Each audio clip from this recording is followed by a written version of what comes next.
Viu? Boa noite, meus irmãos, sejam todos bem-vindos, aos presentes aqui, encarnados ou não, aos nossos irmãos de Peruíbe, de Santana de Parnaíba. Boa noite, Ian. Obrigada pela ajuda, pelo apoio que você sempre nos dá. E boa noite a todos aqueles que se juntam a nós nesse momento via internet para mais uma vez a gente bater um papo sobre esse ser fantástico que há 2000 anos esteve entre nós. Hoje nós vamos ousar conversar um pouco, não sobre as parábolas em si, objetivamente, mas em como elas devem ser, como a gente deve olhar as parábolas, né? E o que a gente pode fazer para expandir a nossa mente para uma melhor compreensão delas. Tamanha a riqueza de ensinamentos que Jesus nos deixou através dessa forma de ensinamento. Tá? Então, para começar, vamos pedindo ao Divino Mestre que se faça presente, que nos abrace, que nos receba em nossa pequenez, em nossa ignorância e nos envolva em sua misericórdia. Pequeninos que somos, Senhor, estamos aqui reunidos para aprender sobre a Tua obra, sobre o Teu Evangelho. Queremos nos tornar melhor para melhor Te servir. Mestre amigo,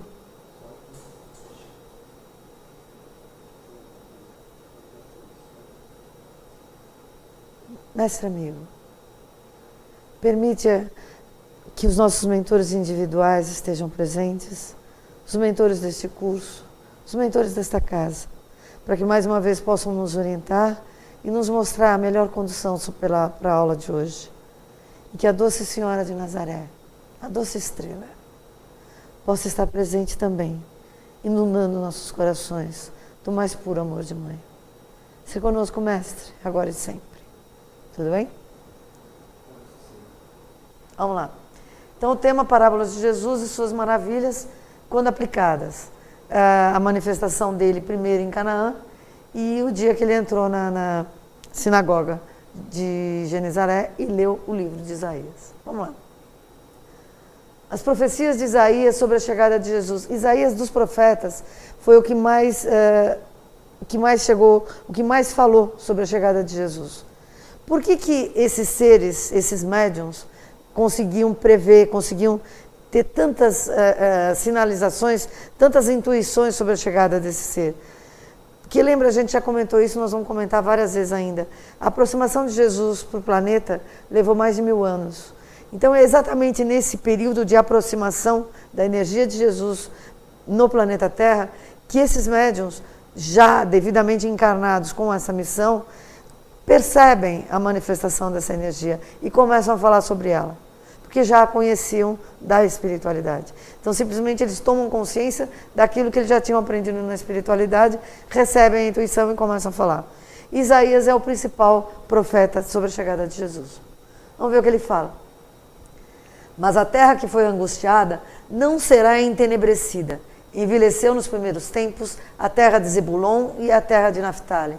Mas nos últimos tempos a enobreceu junto ao caminho do mar, além do Jordão, na Galiléia das nações. O povo que andava em trevas viu uma grande luz, e sobre os que habitavam na região da sombra da morte resplandeceu a luz. Na região do Jordão, na região da Galiléia. A Galiléia do Império Romano era a região mais pobre, a região mais esquecida pelos imperadores, pelos grandes líderes romanos. Quem ia para lá trabalhar como general, como representante do imperador romano, achava que aquilo era quase que um castigo, porque era assim, a pior da pior conquista do Império Romano na região da Galiléia. E foi exatamente nessa região mais pobre, mais esquecida do Império Romano, que o grande mestre chegou. Tu multiplicaste a nação, a alegria lhe aumentaste. Todos se alegrarão perante ti, como se alegram na ceifa e como exultam quando se repartem os despojos. Porque tu quebraste o jugo da sua carga e o bordão do seu ombro e a vara do seu opressor, como no dia dos midianitas. Porque todo o calçado que levava o guerreiro no tumulto da batalha e todo o manto revolvido em sangue serão queimados, servindo de combustível ao fogo. Porque um menino nos nasceu, um filho se nos deu, e o principado está sobre os seus ombros, e se chamará o seu nome, Maravilhoso, Conselheiro, Deus Forte, Pai da Eternidade, Príncipe da Paz. Isaías capítulo 9, versículos de 1 a 6. E continuou o Senhor a falar com Acaz, dizendo: Pede para ti ao Senhor teu Deus um sinal. Pede-o ou embaixo nas profundezas, ou em cima nas alturas. Acas, porém, disse: Não pedirei nem tentarei ao Senhor. Então ele disse: Ouvi agora, ó casa de Davi, pouco vos é afatigardes os homens, senão que também afadigareis o meu Deus? Portanto, o mesmo Senhor vos dará um sinal. Eis que a virgem conceberá e dará à luz um filho, e chamará o seu nome Emanuel. Manteiga e mel comerá, quando ele souber rejeitar o mal e escolher o bem. Então aqui começa os grandes sinais da chegada de Jesus. Uma virgem conceberá antes de estar legalmente, quer dizer, casada ela já estava, ela não tinha passado, porque pelo ritual judaico da época, a mulher se casava e apenas 3 ou 6 meses depois do casamento é que ela poderia conviver maritalmente com o marido. E aqui não, Maria vai engravidar num período anterior. Então por isso que fala que a virgem conceberá e dará à luz a um filho. Nós vamos ter uma aula sobre Maria, tem muita teoria atrás dessa história da virgindade de Maria, mas é o que o Laerson fala e o que os maiores espíritas falam. Pouco importa, né? Importa a criança que ela trouxe ao mundo e importa a obra que essa criança fez, né? Que esse ser realizou. Porque brotará um rebento do tronco de Jessé, pai de Davi, e das suas raízes um novo rebento frutificará, e repousará sobre ele o Espírito do Senhor, o Espírito de sabedoria e de entendimento, o Espírito de conselho e de fortaleza, o Espírito de conhecimento e de temor do Senhor. E deleitar-se-á no temor do Senhor, e não julgará segundo a vista dos seus olhos, nem repreenderá segundo o ouvir dos seus ouvidos, mas julgará com justiça aos pobres, e repreenderá com equidade aos mansos da terra, e ferirá a terra com a vara de sua boca, e com o sopro dos seus lábios matará o ímpio. E a justiça será o cinto dos seus lombos, e a fidelidade o cinto dos seus rins. E morará o lobo com o cordeiro, e o leopardo com o cabrito se deitará. E o bezerro e o filho do leão, e o animal cevado andarão juntos, e um menino pequeno os guiará.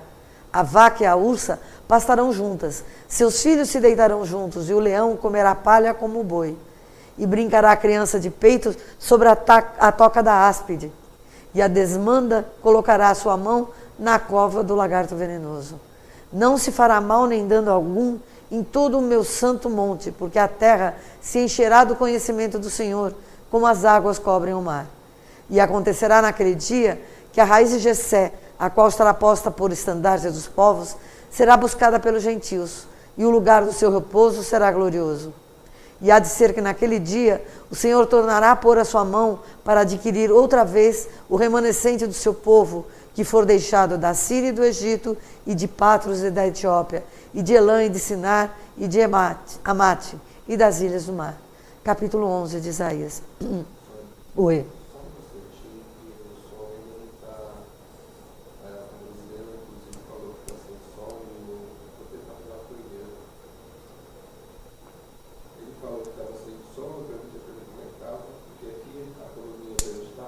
Tá andando.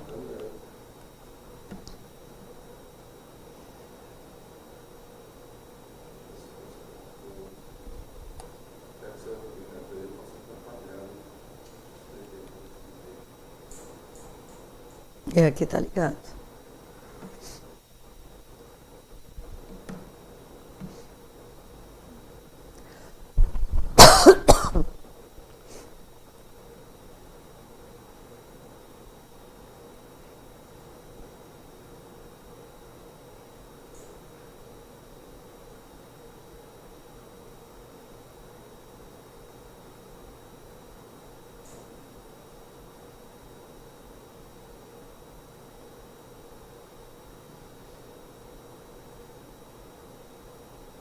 Ele leu?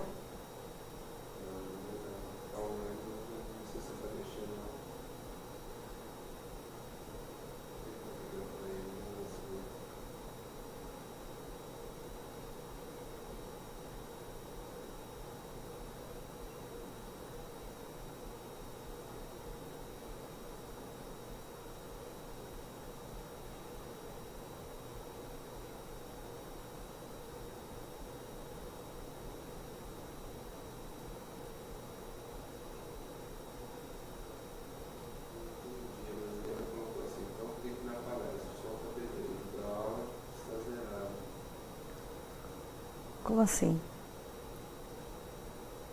Mas eu não consigo transmitir o curso pelo site, pelo programa da palestra. Porque essa configuração são diferentes.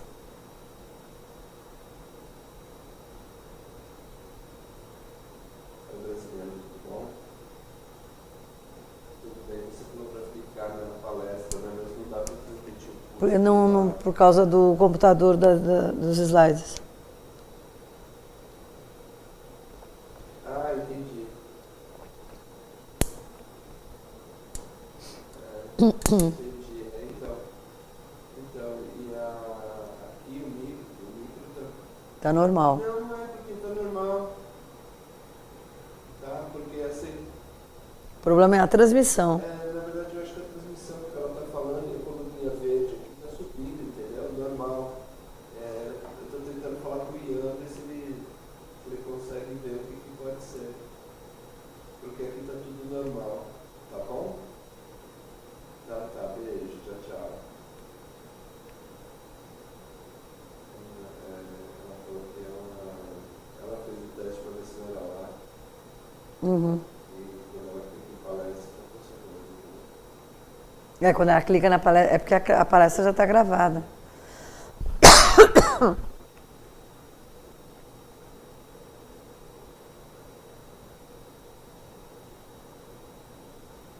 Oi, Ian, tudo bom?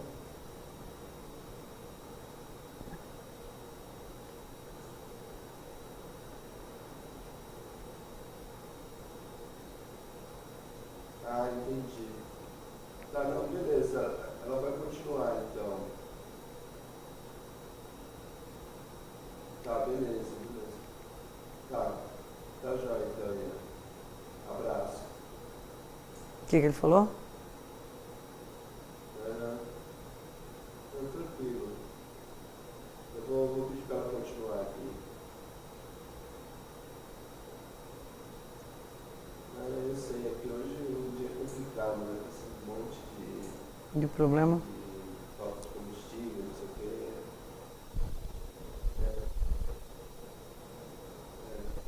Eu vou pedir para ela continuar aqui, então, e aí fica gravado. Só quem está vendo ao vivo é que vai só pelos slides. Então tá. Não, beleza. Sim, porque você está gravando, né? Tá jóia, então. Beleza, e abraço. Vamos continuar, na verdade, o ao vivo tá sem som, mas o gravado não tem som.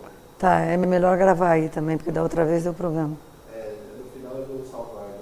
Tá, ok. Desculpa a interrupção, gente, mas era por um problema de som. Então a gente viu aqui os grandes sinais que seriam dados para a chegada de Jesus. Foi só Isaías? Não, vários profetas falaram, vários sábios falaram, os reis magos sabiam, havia muita escritura, inclusive dos egípcios, prevendo a chegada do Messias. Por que tudo isso? Porque era necessário para que existissem aqueles que iam interpretar os sinais e iam avisar a humanidade, olha, o grande Salvador chegou. Quando ele fez 30 anos, logo em seguida ele foi, com os discípulos, ele foi à sinagoga de Nazaré. E chegando a Nazaré, onde fora criado, entrou num dia de sábado, segundo seu costume, na sinagoga, e levantou-se para ler. E foi-lhe dado o livro do profeta Isaías. E quando abriu o livro, achou o lugar em que estava escrito: O Espírito do Senhor é sobre mim, pois que me ungiu para evangelizar os pobres. E enviou-me a curar os quebrantados de coração, a pregar liberdade aos cativos e restauração da vista aos cegos, a pôr em liberdade os oprimidos, a anunciar o ano aceitável do Senhor. E enrolando o livro e tornando-o a dar ao ministro, assentou-se, e os olhos de todos na sinagoga estavam fitos nele. Então começou a dizer-lhes: Hoje se cumpriu esta escritura em vossos ouvidos. E todos lhe davam testemunho e se maravilhavam das palavras de graça que saíam da sua boca, e diziam: Não é este o filho de José? E ele lhes disse: Sem dúvida me direis este provérbio: Médico, cura-te a ti mesmo. Faze também aqui na terra, pátria, tudo o que ouvimos ter sido feito em Cafarnaum. E disse: Em verdade vos digo, que nenhum profeta é bem recebido na sua pátria. Em verdade vos digo que muitas viúvas existiam em Israel nos dias de Elias, quando o céu se cerrou por 3 anos e 6 meses, de sorte que em toda a terra houve grande fome. E a nenhuma delas foi enviado Elias, senão a Sarepta de Sidom, a mulher viúva. E muitos leprosos haviam em Israel no tempo do profeta Eliseu, e nenhum deles foi purificado, senão Naamã, o Ciro. E todos na sinagoga, ouvindo estas coisas, se encheram de ira.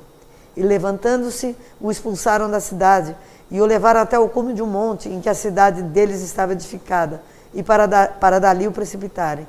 Ele, porém, passando por meio deles, retirou-se. E desceu a Cafarnaum, cidade da Galileia, e os ensinava aos sábados. Está no Evangelho de Lucas, capítulo 4, versículos 16 a 31. O que a gente observa aqui? Um ato de grande coragem de Jesus, né? Porque ele lê a profecia de Isaías sobre a chegada do Messias, fecha o livro, isso depende da tradução dos textos canônicos, ele fala, aqui se encerra esse livro, daqui para frente é a Boa Nova. Então, ele já era, aquelas tantas da vida dele, aos 30 anos, ele já era perseguido pelos fariseus e pelas autoridades romanas desde o dia que ele nasceu. Lembra, né, que os 3 reis magos, o imperador pediu que eles voltassem, dissessem onde ele poderia encontrar um menino. Por quê? Porque a partir dali ele queria seguir o menino. Ele queria mandar matar. Então, a partir dali, Jesus foi perseguido.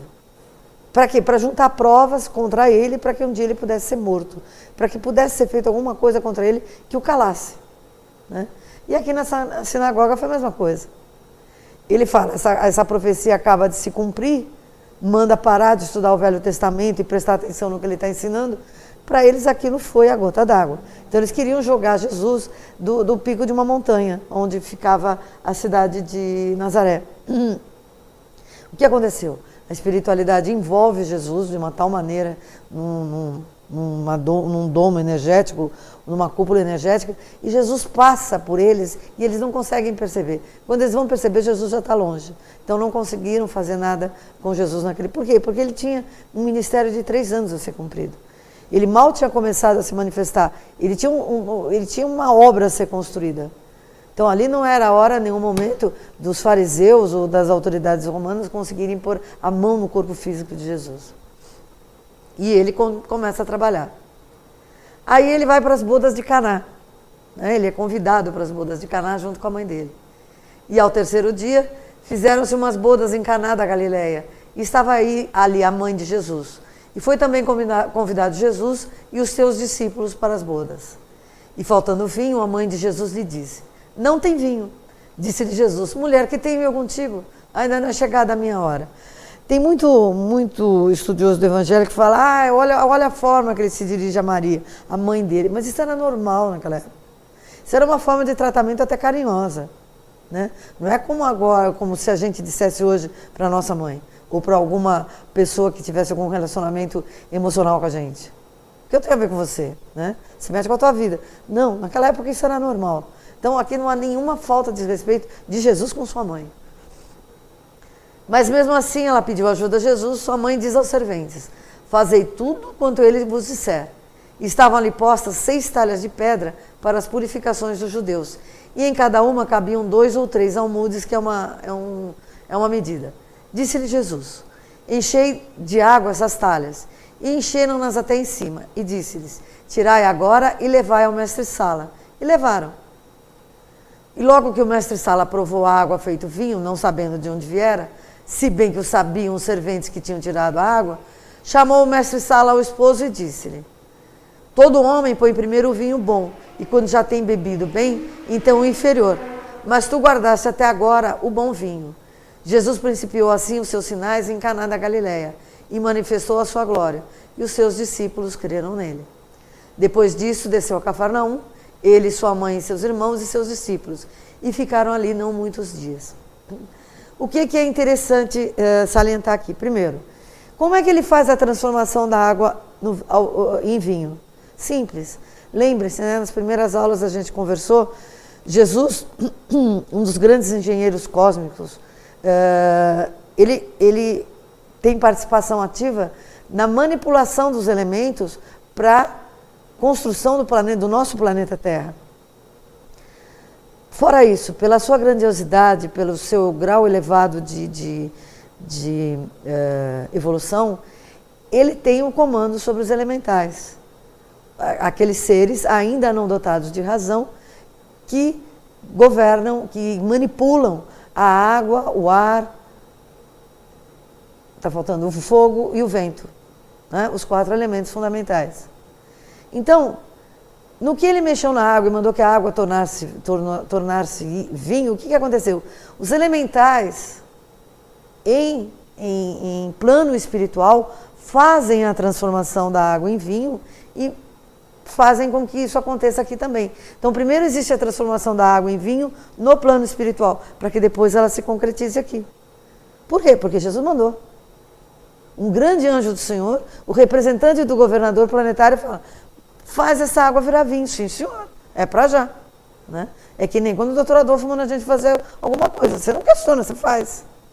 Né? Porque você não tem a visão do ser que está falando com você. Então, se Jesus manda fazer uma coisa, sim, senhor, é para ontem. Então, os elementais foram lá e fizeram. E a água se tornou um vinho fantástico. E aí, ele sai depois para Cafarnaum, com a sua mãe, seus irmãos e seus discípulos. Aqui começa a guerra. Jesus tem irmãos, Jesus não tem irmãos. Maria teve outros filhos. O fato é, José era viúvo e tinha filhos. E Maria traz para sua casa os filhos de José. Então, se aqui eram os filhos só de José, se Maria já tinha tido outros filhos com José, pouco importa. O fato é, Jesus tinha uma família. Ponto. Em frente. Eu achei, depois eu nunca mais achei, quem que escreveu isso, uma interpretação fantástica sobre as bodas de Caná. Vamos dar uma olhada. Caná da Galileia foi uma festa de casamento, onde a família de Jesus estava presente e também o colégio apostólico. Algumas lições podemos aprender através desse texto. Jesus vai onde ele é convidado. Tem uma gravura na internet que eu acho maravilhosa, que Jesus está batendo na porta de uma casa, mas a porta não tem fechadura. Por quê? Porque alguém tem que abrir pelo lado de dentro. Né? Jesus jamais vai forçar a porta para entrar na tua vida, para se meter na tua vida, para se manifestar na tua vida. Você tem que convidá-lo. E é isso que ele vai chamar a atenção. Jesus estava na festa de casamento porque tinha sido convidado pelos noivos. Jesus aceita convites. Você precisa convidá-lo para que ele faça parte da sua vida. Eis que estou à porta e bato. Se alguém ouvir a minha voz e abrir a porta, entrarei em sua casa, cearei com ele e ele comigo. Isso está no Apocalipse, capítulo 3, versículo 20. Jesus está esperando que cada um de nós o convide para entrar na sua vida. Mas não é um convite para ir lá comer uma pizza e tudo bem, pode voltar para o seu reino, daqui toco eu, não. O entrar na sua vida de forma definitiva. Dali para frente você vai tê-lo como seu mestre, tê-lo como seu modelo de vida, como seu professor, né? seu grande ídolo. Né? É bem aquilo, quem você segue, né? Quem você segue? A gente vê a humanidade tropeçando há séculos em ídolos totalmente perdidos. Cleópatra, por exemplo, sei lá, Nero. Você vê os grandes imperadores, tudo um bando de louco. Matava a mãe para ir no baile dos órfãos. Então, quem que a gente segue? Quem que a gente tem não chego ao ponto, não chego a dizer adoração, mas por quem você rende uma homenagem tal, porque você reconhece naquele ser uma grandiosidade que você não tem. A gente não tem a grandiosidade de Jesus, mas ele fala, vem comigo que o que eu ensino, né? Vem comigo que o jugo é leve. E está feito o convite. Devemos levar nossas dificuldades a Jesus. Maria estava diante de um problema, faltou vinho, o que fazer? Ela nos dá um grande exemplo, levou o problema para Jesus. Isso mostra que ela não tinha poder para resolver qualquer problema. Ela até poderia ter poder, isso aí eu discuto. Porque ela também é um anjo de Deus. Não hierarquicamente na mesma evolução de Jesus, mas talvez ela também pudesse fazer isso. Mas ali o maior é Jesus, era Jesus. E ela tinha que se manter quieta para que Jesus se manifestasse. Então talvez ela até pudesse fazer aquilo. Mas não era a vez dela de aparecer. Quem tinha que aparecer é Jesus. E Jesus entendeu o recado. Opa, minha mãe está pedindo, ela é um anjo tão grande quanto eu, então eu vou fazer. Aprendamos com Maria a levar nossos problemas e dificuldades diretamente a Jesus, porque só Ele tem o poder para nos ajudar. Todo o poder me foi dado no céu e na terra. Sem mim nada podeis fazer. E Maria sabia disso. E isso é o grande recado que Jesus nos pede através dos mentores da casa, Dr. Adolfo, Dr. William, que a gente passe para todos, né? O mestre consolador, o mestre que está ali, sentadinho, esperando você chegar, conversar e contar os seus problemas para ele. Né? Abra seu coração, fala para ele o que dói, fala para ele o que está incomodando, fala para ele o que está te tirando a força de viver. Conversa com Jesus, pede arrego, pede colo, ele está pronto para te dar. Né? Mas essa iniciativa é nossa. Jesus sempre age no tempo certo. Nada acontece nem antes e nem depois da hora estabelecida por Deus. Às vezes pedimos algo, temos um problema, precisa de solução. E Ele diz, ainda não é chegada a minha hora. Maria levou o problema a Jesus, que disse que mais ainda não era chegada a sua hora. Jesus agiu no tempo certo.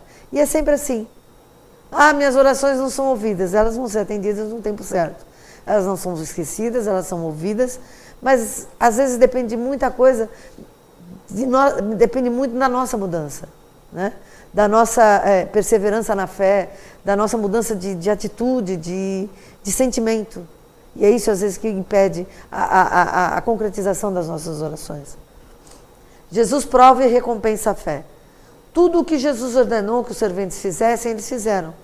Foi uma prova para a fé deles. E eles fizeram, eles não questionaram. Mas o milagre foi a recompensa. Se os serventes não tivessem obedecido a Jesus, o milagre não teria acontecido. Nossa obediência a Jesus é uma prova de fé, é uma prova de amor. É uma prova de resignação, é uma prova que você acredita que você sabe quem Ele é. E que no tempo certo as coisas vão acontecer. Onde o Senhor entra, traz bênçãos. A água foi transformada em vinho.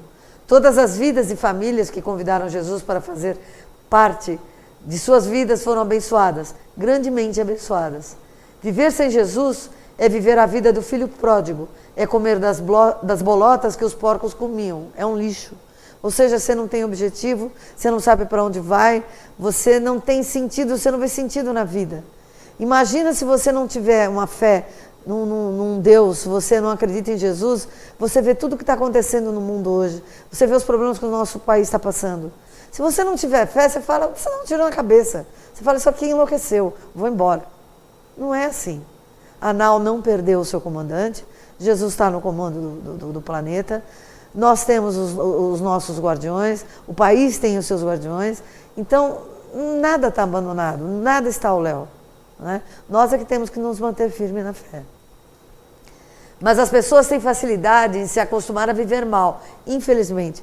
A gente parece que é treinado, é educado para pensar errado. Né? Que tudo vai dar errado, que eu sou o último ser da face da terra. Você é educado assim, mas está errado. Nós temos que nos reeducar. Se você desejar ter uma vida abençoada, convide Jesus para fazer parte dela. Faça como os noivos de Caná da Galileia. Convide Jesus para entrar na sua casa. Convide Jesus para entrar na sua vida, para participar dos seus pensamentos, dos seus sentimentos. Jesus manifesta a sua glória e fortalece a fé dos seus. Jesus principiou assim os seus sinais em Caná da Galileia e manifestou a sua glória, e os seus discípulos creram nele. Não é a todos que se manifesta a glória de Deus, mas apenas para aqueles que o convidam para fazer parte de suas vidas. Estevão viu a glória de Deus porque Jesus fazia parte de sua vida. Enquanto o apedrejavam, ele estava com seus olhos fitos ao céu e via o céu aberto e via Jesus.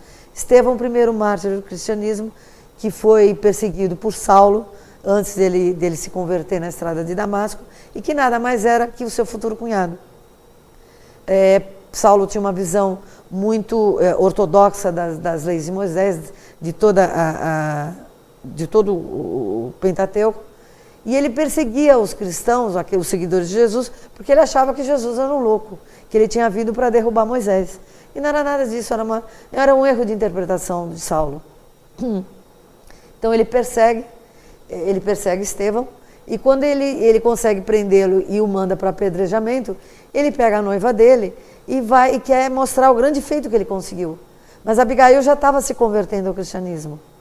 Quando Abigail chega no lugar onde Estevão estava sendo apedrejado, ela olha, mas esse é meu irmão. E ela vai embora e abandona Saulo. Saulo quase enlouquece. E Estevão é morto. E é o primeiro grande mártir. E conta Emmanuel, no Paulo e Estevão, psicografia do Chico, que depois Estevão vai ser um dos grandes mentores de Paulo, né? Depois de sua conversão. Olha como é a vida. Quer dizer, Estevão o perdoou, apesar de Paulo depois sofrer com o que ele tinha feito. Estevão já o tinha perdoado e trabalha como seu grande mentor. Dita as cartas, né, que nós temos aí. Praticamente foi Estevão que ditou. Jesus manifestou sua glória em Caná da Galileia.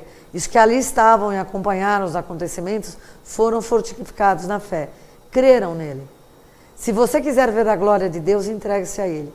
Convide Jesus para fazer parte de sua vida. Obedeça a Jesus com 100% de obediência e você crescerá em sua vida de fé. Deixará de ser religioso para ser um discípulo de Jesus. Obedecer a Jesus, seguir a Jesus sem questionamento. Não é fanatismo. É muito diferente. É resiliência. É entender que o que você passa é necessário para a tua evolução, mas ter a certeza que Jesus está ao seu lado. E que se você não crescer nele, o teu padecimento seria muito maior. Assim aprendemos grandes lições através das bodas em Caná da Galileia. O Senhor vai onde é convidado. Não entra sem convite, pois não é ladrão e nem salteador. Podemos levar todos os nossos problemas e dificuldades a Ele, na certeza de que atenderá na hora certa. Não podemos esquecer que onde Jesus entra, leva bênçãos, manifesta a sua glória e fortifica a fé. Deixe Jesus entrar em tua vida, agora. Convide Jesus para entrar em sua vida. Ele quer nos abençoar. É aquilo que Ele coloca como objetivo do trabalho dele, é nos receber em seus braços para que Ele possa nos conduzir a Deus. E a única forma é a gente aceitá-lo em nossas vidas. Aqui, o Caibar Schutel, que é o diretor da cidade de Alvorada Nova, que é uma cidade espiritual que fica na altura da cidade de Sorocaba, aqui no interior de São Paulo, ele tem uma obra belíssima, belíssima. Qualquer texto do Caibar é uma lição de vida. Um ser bastante simples, um ser muito humilde, mas de uma inteligência e de um amor a Jesus que é absurdo. E ele escreve esse livro, As Parábolas e a sua interpretação. Ele abre o livro com uma carta a Jesus, pedindo, implorando que ele tivesse autorização de Jesus para escrever esse livro. E que Jesus o ajudasse, junto com os seus espíritos de luz. E olha a introdução que ele faz. Na acepção geral do termo, parábola é uma narrativa que tem por fim transmitir verdades indispensáveis de serem compreendidas. As parábolas dos evangelhos são alegorias que contêm preceitos de moral. Então, todas as parábolas têm preceito de moral. O grande objetivo de Jesus é elevar moralmente a humanidade. Por isso que o foco de Jesus são as parábolas, o foco de Jesus são os ensinamentos morais. Se você pegar o Evangelho segundo o Espiritismo, mais de 80% do Evangelho segundo o Espiritismo é em cima dos princípios morais deixados por Jesus. Por quê? Porque é a nossa moral que é ruim. É aí que está a nossa grande ferida. O emprego contínuo que durante seu ministério Jesus fez das parábolas tinha por fim esclarecer melhor seus ensinos, mediante comparações do que pretendia dizer com o que ocorre na vida comum e com os interesses terrenos. O Haroldo Dutra Dias, que é também um espírita fantástico, um rapazola, não tem 40 anos ainda. O Haroldo tem um livro, As Parábolas de Jesus, Texto e Contexto. Ele faz um guia, né? Ele sugere um guia para você aprender a interpretar as parábolas de Jesus. Então, primeiro, o que ele ensina? Você tem que pegar o texto das parábolas, né? E sentar para tentar entender. Depois você tem que analisar também o contexto. Em que época que ele foi escrito, para que povo ele foi escrito, quem eram as pessoas que estavam ali ouvindo Jesus, para daí você partir para a interpretação. Pega esse livro que ele é bastante interessante, né? Então, por isso que uma das razões que a gente fala muito sobre a história da época de Jesus, por isso que a gente conversa muito sobre história, porque é necessário que a gente tenha um entendimento mínimo de como era a Terra, como era a Galileia, na época que Jesus encarnou. Porque isso explica muita coisa que Jesus fez e ajuda-nos a entender muita coisa que ele falou. Né? Então, vamos lá. Sugeria-se o mestre figuras e quadros das ocorrências cotidianas para facilitar mais aos seus discípulos, por esse método comparativo, a compreensão das coisas espirituais. Então, todas as parábolas, ele comparava ao reino de Deus, ele comparava com ensinos espirituais de alta estirpe. Né? Não eram ensinos espirituais, olha, eu vou descrever para vocês como é que é a Alvorada Nova, como é que é o nosso lar. Né? Cidades que nem existiam na época, mas ele não falava de coisas de passageiras, né? Lugares que nós vamos passar e depois vamos para a espiritualidade maior. Não, ele falava da espiritualidade maior. Ele queria que a nossa compreensão, a nossa mente chegasse mais perto de Deus. Aos que o ouviam ansiosamente, procurando compreender seus discursos, a parábola tornava-se excelente meio elucidativo dos temas e das dissertações do grande pregador. Então, quem se predispunha a aprender as parábolas, quem que tinha boa vontade, quem tinha amor no coração e reconhecia em Jesus um grande professor, para esses era dada a compreensão pela espiritualidade maior para que essas histórias fossem compreendidas. É como se cada um que tivesse boa vontade e se abrisse para aquele momento, como se em torno deles os mentores, o anjo guardião e espíritos de luz se reunissem em torno dele e mandassem energias para que o aproveitamento daquele ensinamento fosse maior. Então imagina o que era você parar num lugar e ouvir Jesus falar. Eu acho que eu sonho, né? Não sei, eu já falei que às vezes eu me vejo ouvindo o Sermão do Monte. Tamanha a grandiosidade daquele acontecimento. Isso a gente vai começar a ver semana que vem. Mas o que não buscavam na parábola, a figura que compara, a alegoria que representa a ideia espiritual, e se prendiam à forma, desprezando o fundo, para esses a doutrina nem sequer aparecia, mas conservava-se oculta como a nós dentro da casa. Então os fariseus, aqueles que não tinham fé, que não reconheciam Jesus, aqueles não entendiam absolutamente nada. Daí a resposta de Jesus aos discípulos que lhe inquiriram a razão de ele falar por parábolas. Porque a vós é dado conhecer os mistérios do reino dos céus, mas a eles não lhes é isso dado, pois ao que tem, dar-se-lhe-á, e terá em abundância. Mas ao que não tem, até aquilo que tem, ser-lhe-á tirado.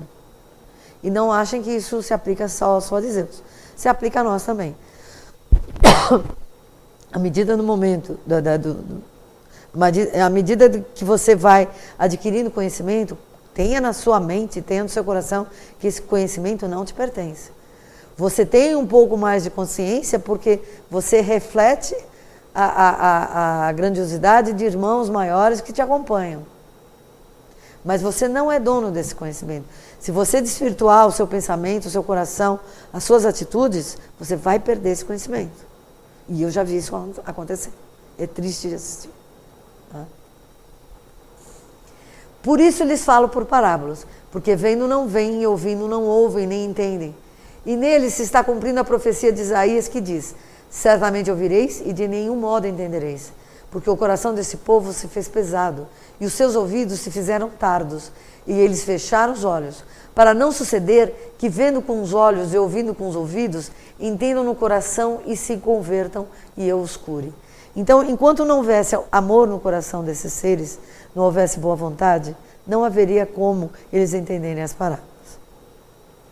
Pelo trecho se observa claramente que os fariseus e a maioria dos judeus, em ouvido a exposição da parábola, só viam a figura alegórica que lhes era mostrada, assim como quem não quebra a noz, só lhe vê a casca.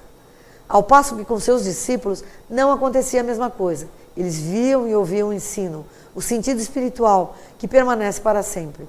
Não se prendiam à figura ou à palavra sonora que se extingue e desvanece.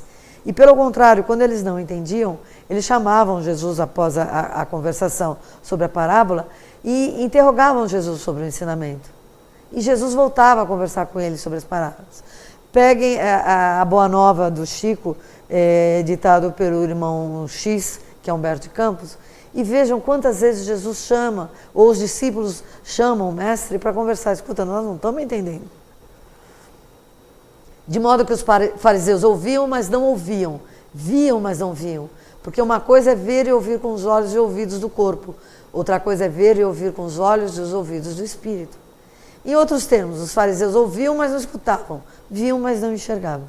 Quer dizer, aquilo ficava só no campo racional, e no campo racional eles não conseguiam extrair nenhum conhecimento. A condição que Jesus expõe como sendo indispensável para nos ser dado e possuirmos em abundância é, como diz o texto, de nós termos. Mas temos o quê? Certamente algum princípio doutrinário unido à boa vontade para que recebamos a verdade. Aquele que tem, ser-lhe-á dado e terá em abundância.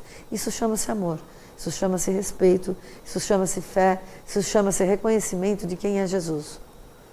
E o obstáculo à recepção da sua doutrina é o indivíduo não ter a mais ligeira iniciação espiritual e não ter boa vontade para receber a nova da salvação. Era muito para a cabeça deles, Jesus falando. Né? Apesar que a humanidade estava preparada desde o tempo de Moisés para a chegada de Jesus era muito para a cabeça deles, como é até hoje. Por isso que passaram 2000 anos e quase nada nós fizemos. É muito para a cabeça da maior parte das pessoas. Você pode perguntar, quase que um terço da humanidade não sabe quem é Jesus. Nem o que ele veio fazer. Né? Então, é difícil. Então, o momento é muito importante para que se fale de Jesus. E cada dia eu percebo, eu entendo mais o que o doutor Adolfo nos coloca, de mostrar que Jesus é companheiro, que Jesus é amigo. Ele não está aqui para te castigar, ele não está aqui para te julgar. Não, ele está aqui para te ensinar. Ele está aqui para se mostrar como o teu grande guia, né? Como o teu grande amparo, como o grande colo, como o grande irmão que te recebe com um abraço de amor verdadeiro. E vem comigo que eu te amparo, eu te ensino. É esse o Jesus que nós temos que mostrar. De modo que a parábola evangélica é uma instrução alegórica, exposta sempre com um final moral, como um meio de fácil fazer compreender uma lição espiritual. Pelo menos a opinião do evangelista Mateus quando diz: todas essas coisas falou Jesus ao povo em parábolas, e nada lhes falava sem parábolas, para que se cumprisse o que foi dito pelo profeta. Abrirei em parábolas a minha boca e publicarei todas as coisas escondidas desde a criação. Finalmente, as parábolas têm pouca importância para os que as tomam como foram escritas. Demais, o sentido nunca deve ser desnaturado ou transviado, sob pena de prejudicar a ideia cristã. Por exemplo, ao que vê na parábola do tesouro escondido um meio de enriquecer materialmente, ou na palavra do administrador infiel uma lição de infidelidade, lhe será preferível fechar os evangelhos e continuar a tratar de seus negócios materiais. A inteligência dos evangelhos não explica perfeitamente a interpretação espiritual que Jesus dá aos seus ensinos. Se os evangelhos fossem um amontoado de alegorias sem significação espiritual, nenhum valor teriam. Então, não podemos nos prender apenas à forma e ao texto escrito puramente. Você tem que buscar texto, contexto e toda a ideia, né, que Jesus quis passar para nós quando ele falou aquelas coisas. E as parábolas são tão profundas que cada vez que você retoma uma parábola, como você está num processo de evolução e de aprendizado, cada vez que você retoma uma parábola, você interpreta, você vê um ponto a mais de interpretação. Esse é o livro que eu falei para vocês, do Caibar, Parábolas e Ensinos de Jesus. É maravilhoso, maravilhoso. Leiam, a partir da introdução ele começa a analisar algumas parábolas de Jesus. O colar de pérolas, isso eu aprendi no livro do Haroldo. Isso é uma técnica rabínica, denominada Harizá. Cada pérola é um ensinamento. É uma parte da mensagem de Deus. Qual é a ideia do judaísmo fantástica, essa ideia do colar de pérolas? Você pega um texto de Jesus para estudar. Você pega um texto canônico para estudar. Só que você pega as profecias, a virgem dará à luz a um menino, que estava em Isaías. E você começa a buscar outros textos, outros ensinamentos, para compreender aquela mensagem. À medida que você vai buscando outras fontes de informação, você vai buscando palestras, você vai buscando textos que interpretam essa passagem, você vai tecendo o teu colar de pérolas. Porque uma ideia, um versículo de Isaías te levou a vários lugares ao mesmo tempo, buscando uma interpretação daquilo. Esse é o teu colar de pérolas. Então, cada vez que você pegar a frase principal, né, você vai relembrar tudo aquilo que você buscou para entender aquele texto. E essa é uma técnica judaica. Teça seu colar de pérolas. Né? Busque informação, busque entendimento. Com a internet, com o Google à nossa disposição, você busca as palestras do Haroldo, você busca as palestras do Divaldo, você busca as palestras do Severino e de tantos outros, do Bacelli, você busca a palestra de tantos outros espíritas fantásticos, brasileiros, que estão aí ensinando sobre Jesus e que não se cansam de falar de Jesus e que não se cansam de nos ensinar. Então não dá mais hoje para falar, não tem onde buscar, tem sim. O que hoje nós temos é excesso de informação. Então teça seu colar de pérolas, né? É muito legal isso. Esta pérola ou unidade tem que ter relação com o todo, com a mensagem de Deus. Então esse fio da meada você nunca pode perder. Você pode estar estudando Isaías, você pode estar estudando Apocalipse, mas todo o texto tem que te levar mais perto de Deus. As pérolas ou unidades corretamente interpretadas formam um colar, a mensagem de Deus totalmente compreendida para você naquele momento. E toda vez que você retomar aquela mensagem de Deus, você vai ter uma outra interpretação, o teu colar vai aumentar. Emmanuel, no prefácio ao livro Caminho, Verdade e Vida, psicografado por Chico Xavier, ensina: assim procedemos, porém, ponderando que num colar de pérolas, cada qual tem seu valor específico e que no imenso conjunto de ensinamentos da Boa Nova, cada conceito do Cristo ou de seus colaboradores diretos adapta-se a determinada situação do espírito nas estradas da vida. Então, é o teu colar de pérola naquele instante, naquela situação que você está vivendo. É aquela tua realidade, o tamanho da tua verdade naquele instante. A lição do mestre, além disso, não constitui tão somente um impositivo para os mistérios da adoração. O Evangelho não se reduz a breviário para genuflexório. Então não é apenas você pegar o Evangelho, ler, rezar, ficar de joelhos, aleluia, qualquer coisa. Não, é para você pôr em prática, é para você pegar aquele ensinamento, buscar o que está atrás, entender o texto, entender o contexto e buscar o que está além do texto e do contexto. É roteiro imprescindível para a legislação e administração, para o serviço e para a obediência. O Cristo não estabelece linhas divisórias entre o templo e a oficina. Olha que bacana que ele fala, o que Emmanuel fala.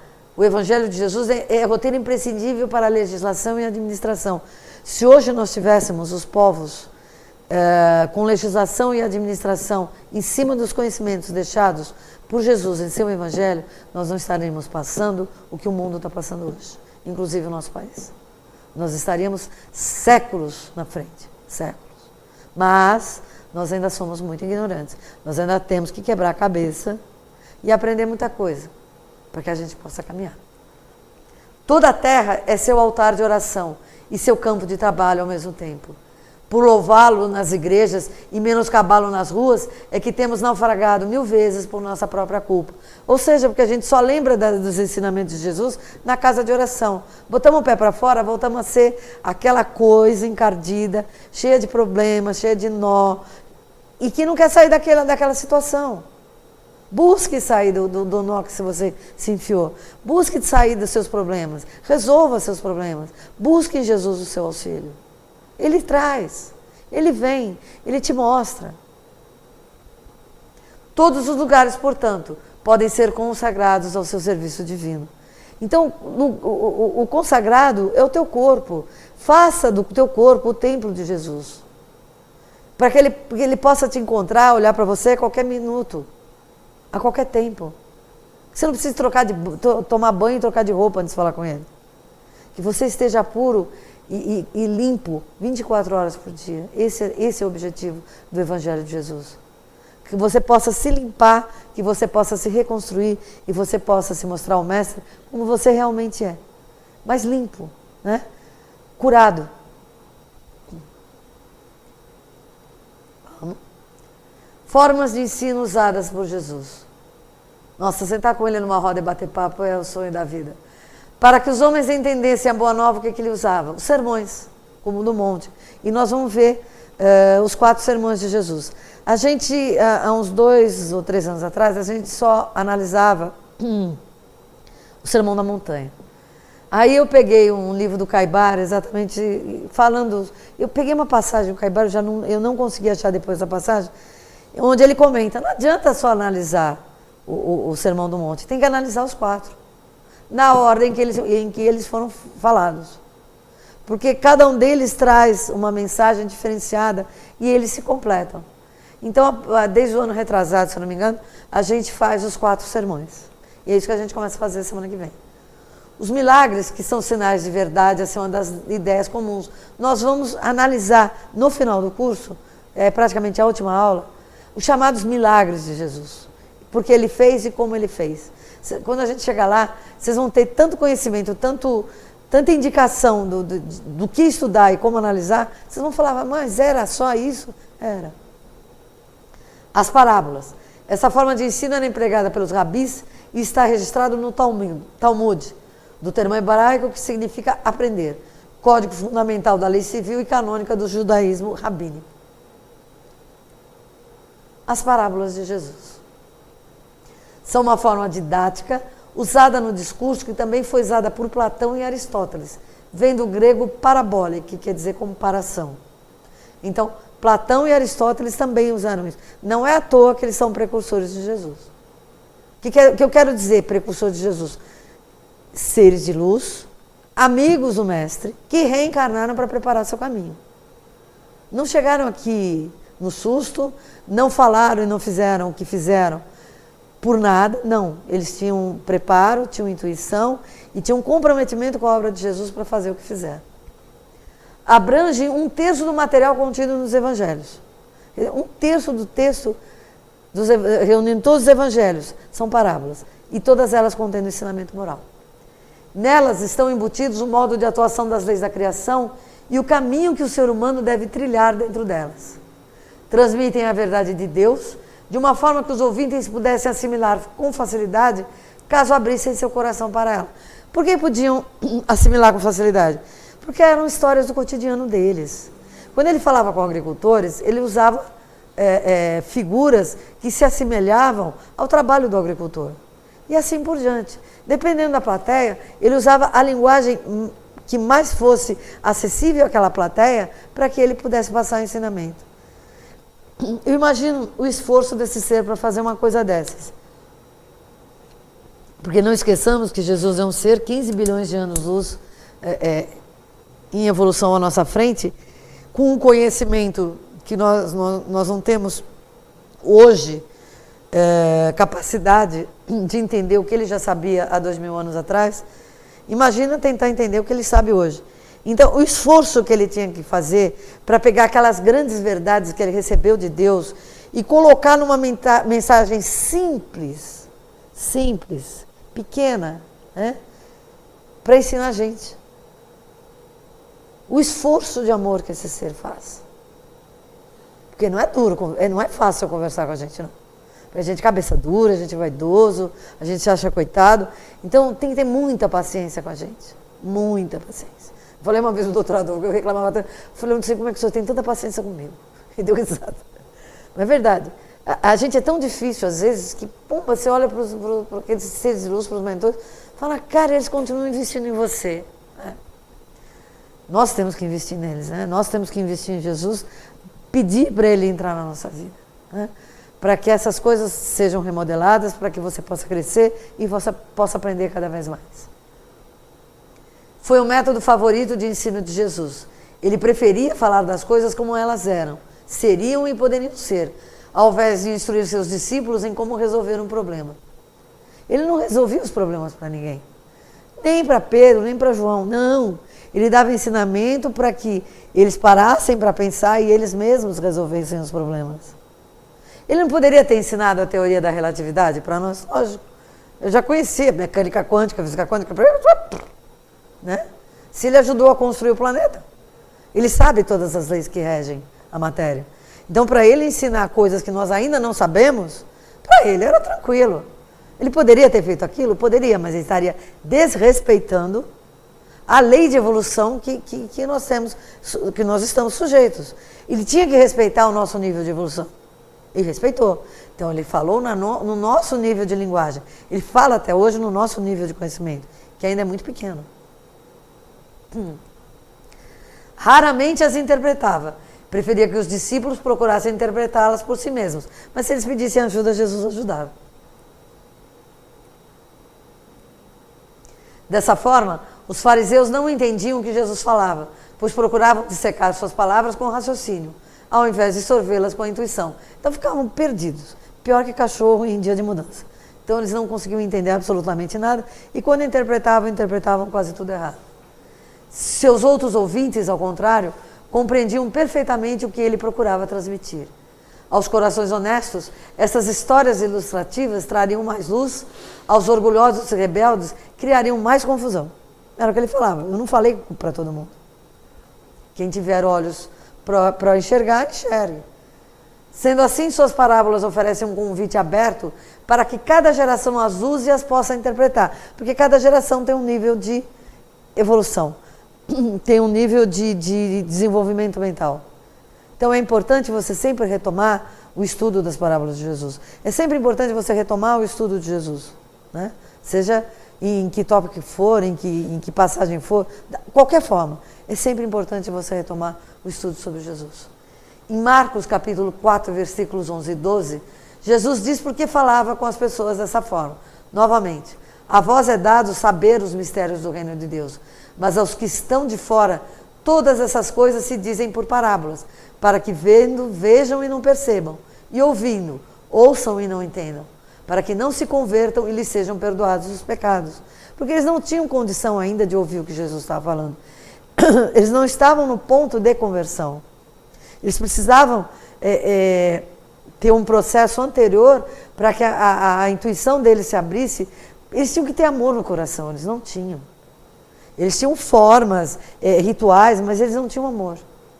Eles tinham um processo separatista muito grande entre pobres e ricos, um processo muito voltado à forma e não à fé, né? Por isso que Jesus falava essas coisas. Eram um meio de comunicação eficaz, pois devido ao seu formato de história, despertavam o interesse dos ouvintes e estimulavam a reflexão sobre elas. Era fácil para os ouvintes guardarem, porque eram imagens do dia a dia deles.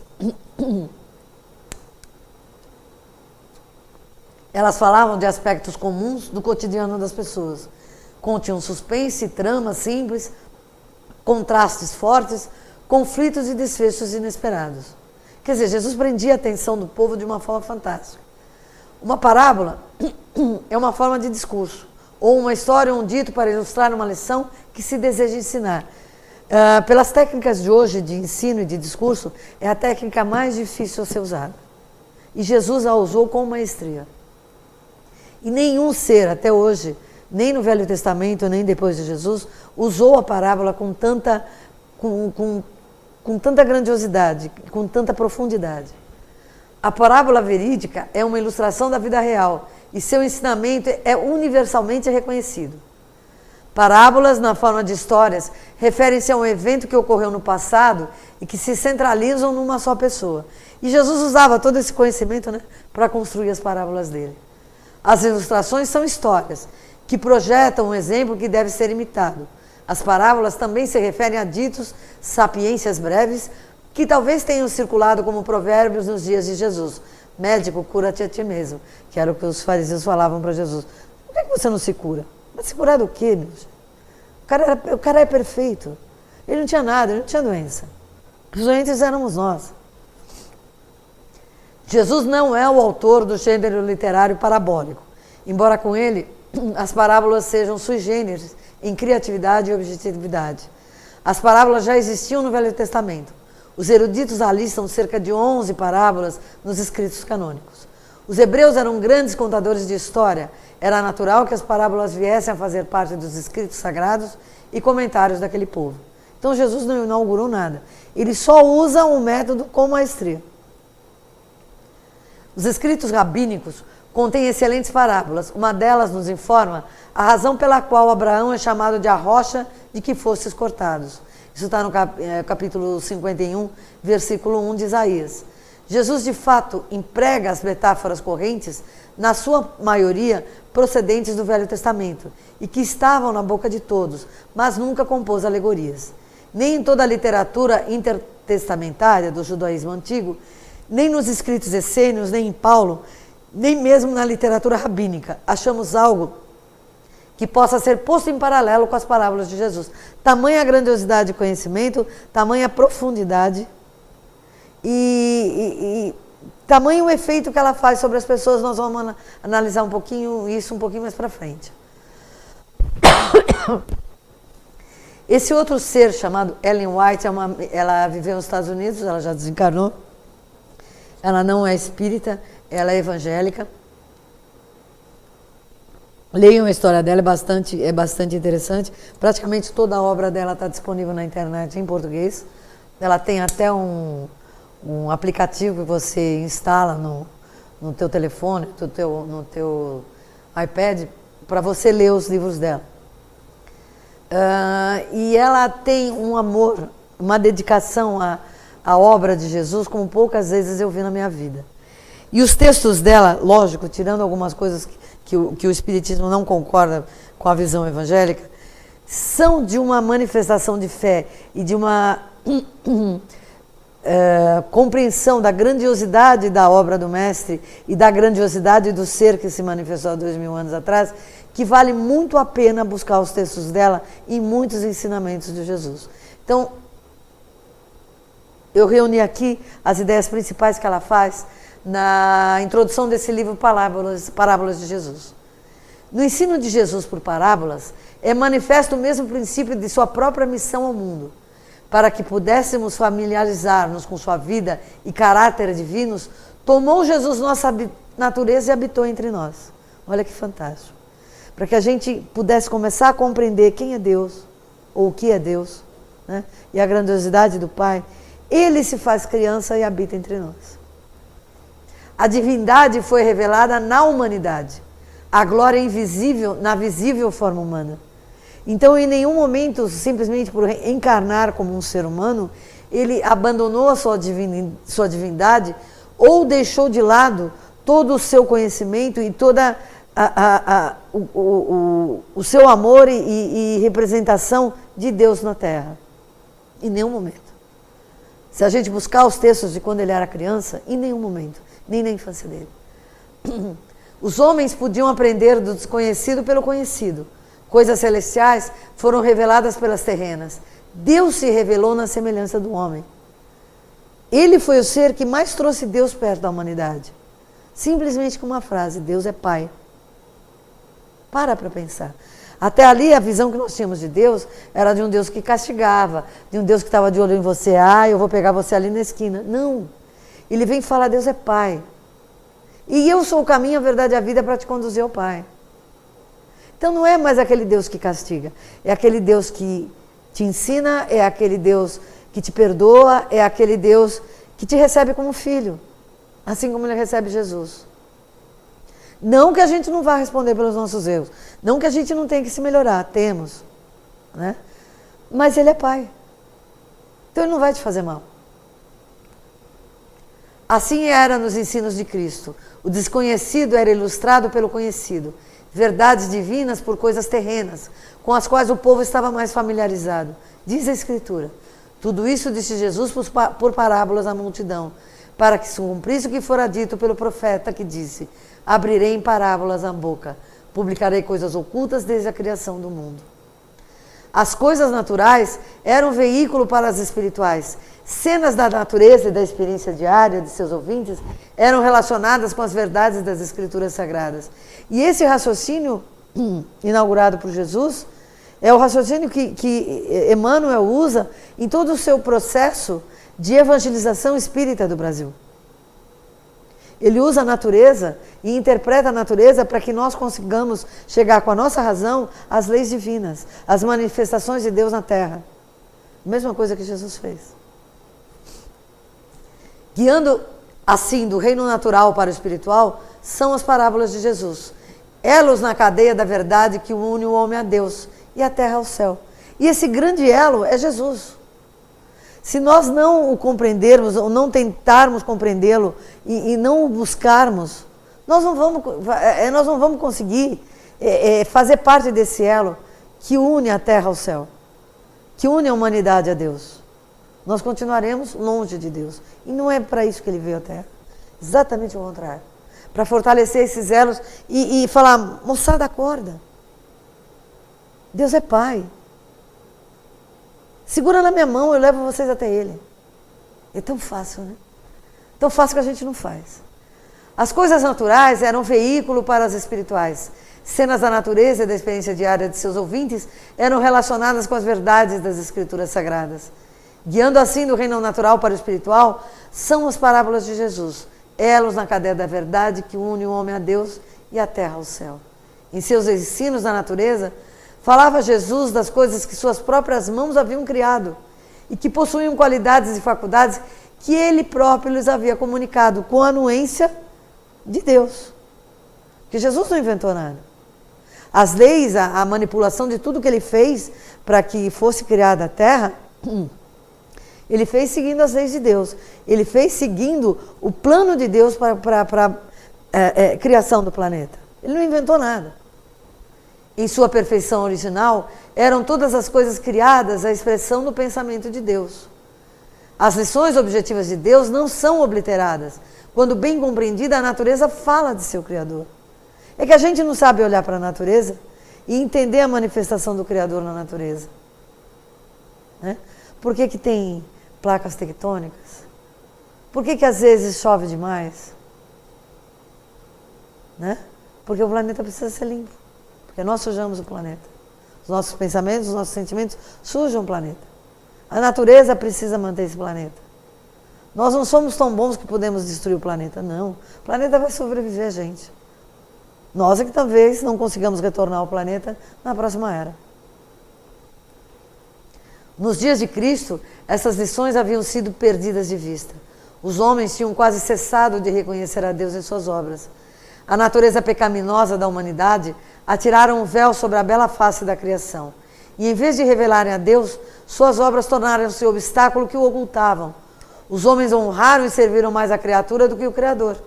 Isso está na carta de Paulo aos Romanos, capítulo 1, versículo 25.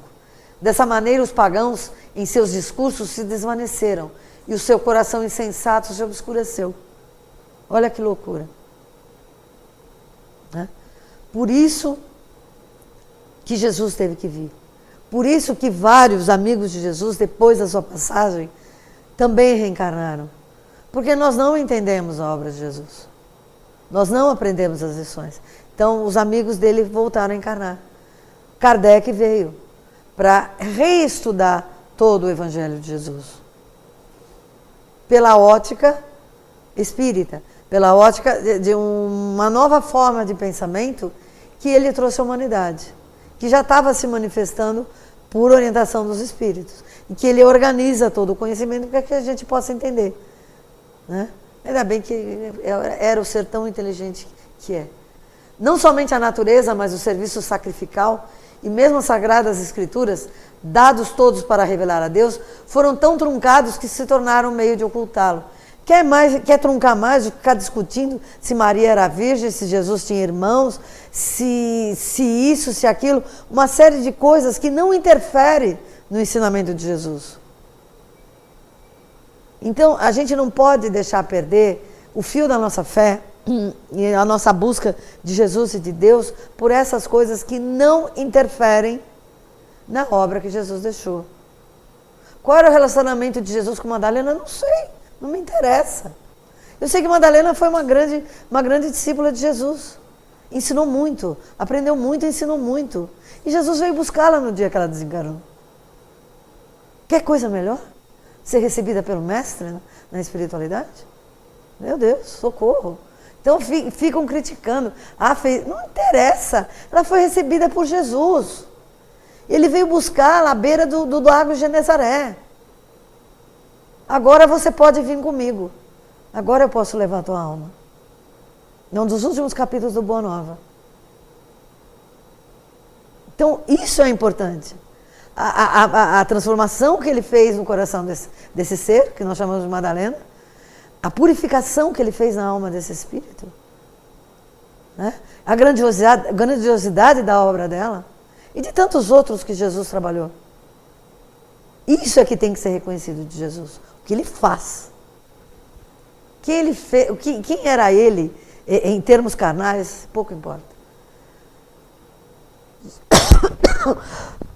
Desculpa. Jesus procurou remover aquilo que obscurecia a verdade. Veio tirar o véu que o pecado lançara sobre a face da natureza e, desse modo, trazer à luz a glória espiritual que todas as coisas foram criadas para refletir. Suas palavras focalizaram sobre aspecto novo as lições da natureza, bem como as da Bíblia, e as tornaram uma nova revelação. Era o que ele falava, né? Eu não vim destruir a lei, eu vim reinterpretar.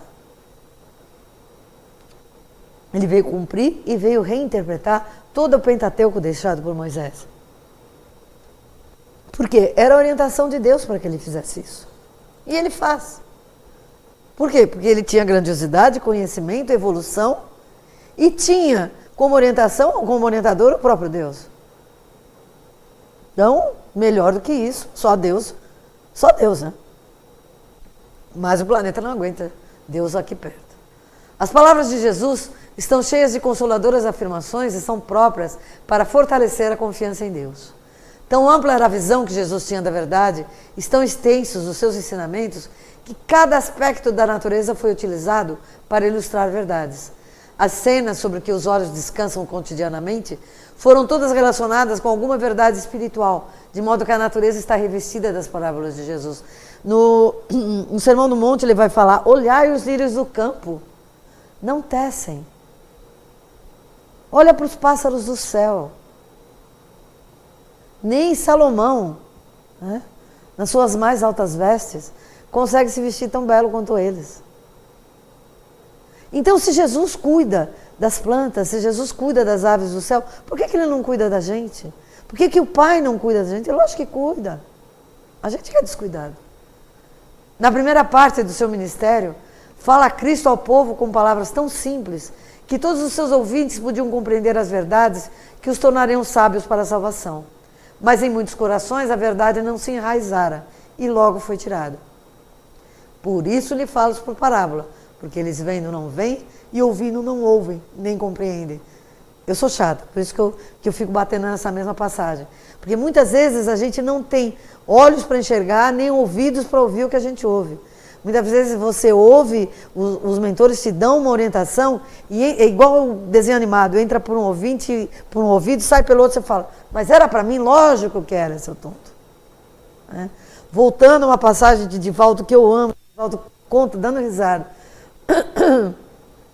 que ele uma vez ele virou para Joana, e já sabendo que Joana tinha sido a mãe dele na época de Jesus e tal, ele olha para a Joana e fala: senhora, com todo respeito, né, eu psicografo um monte de mensagens para tantas pessoas, quando é que eu vou psicografar alguma coisa que diz respeito a mim?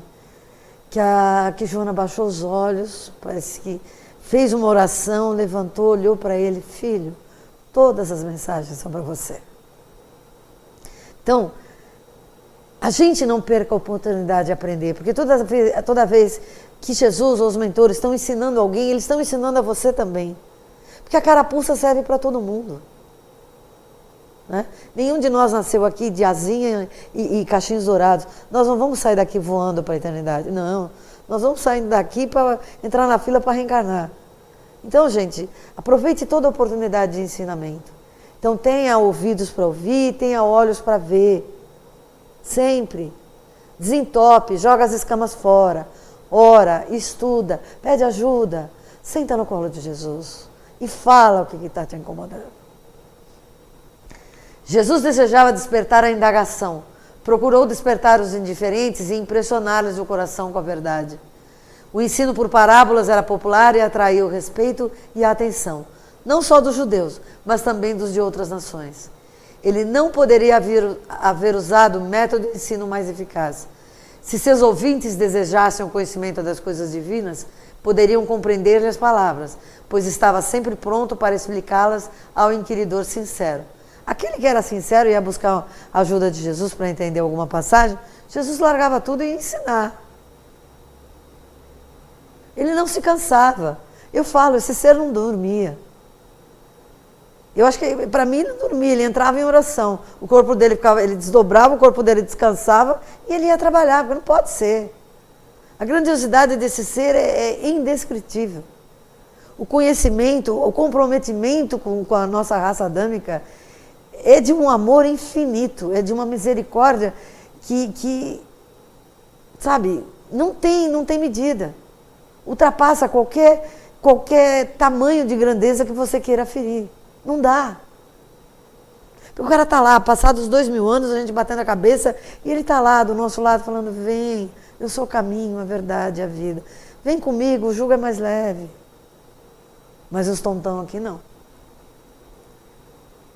Jesus também tinha verdades para apresentar, as quais o povo não estava preparado para aceitar, nem mesmo compreender.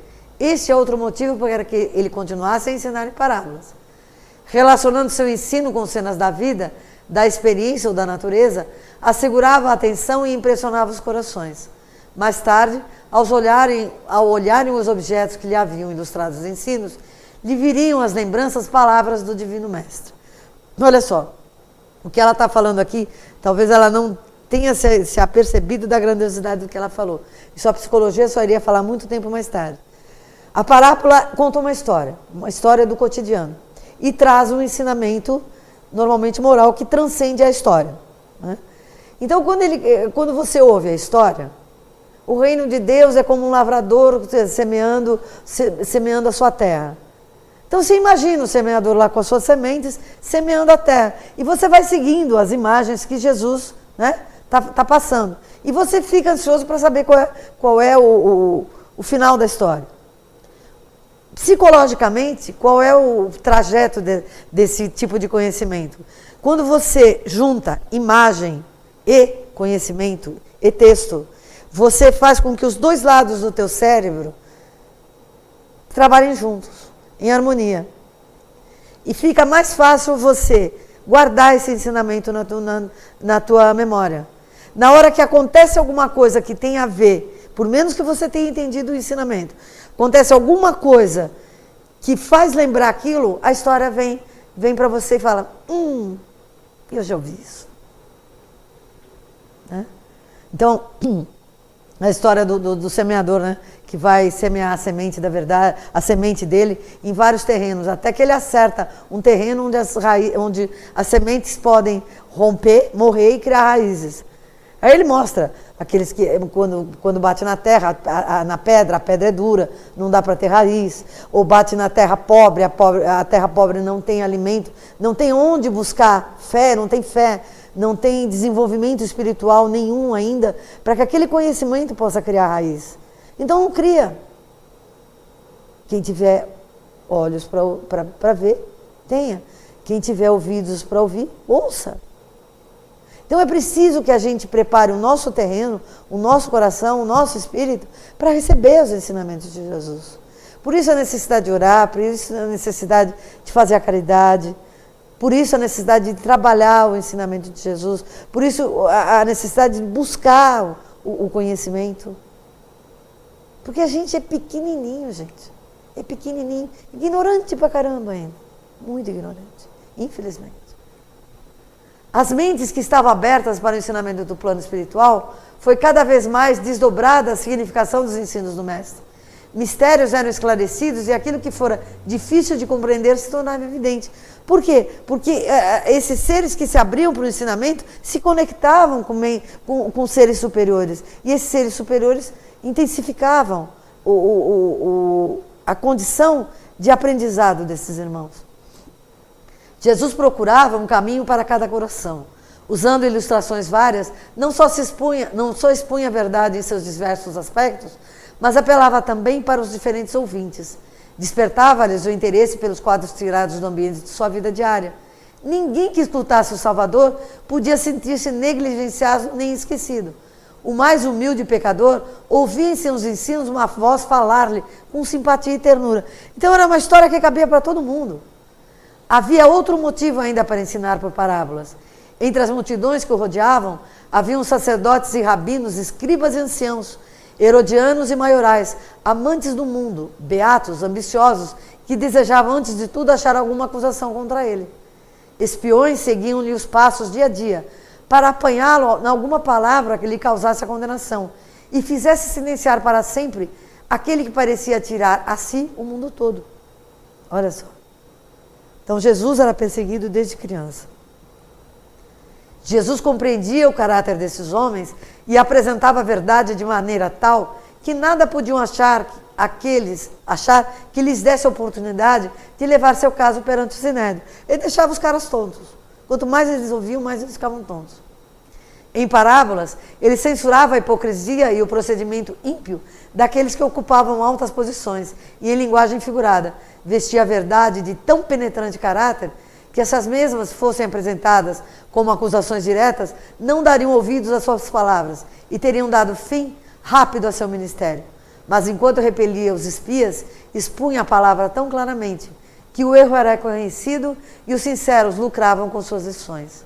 A sabedoria divina e a inesgotável graça foram claramente expostas pelas obras da criação de Deus.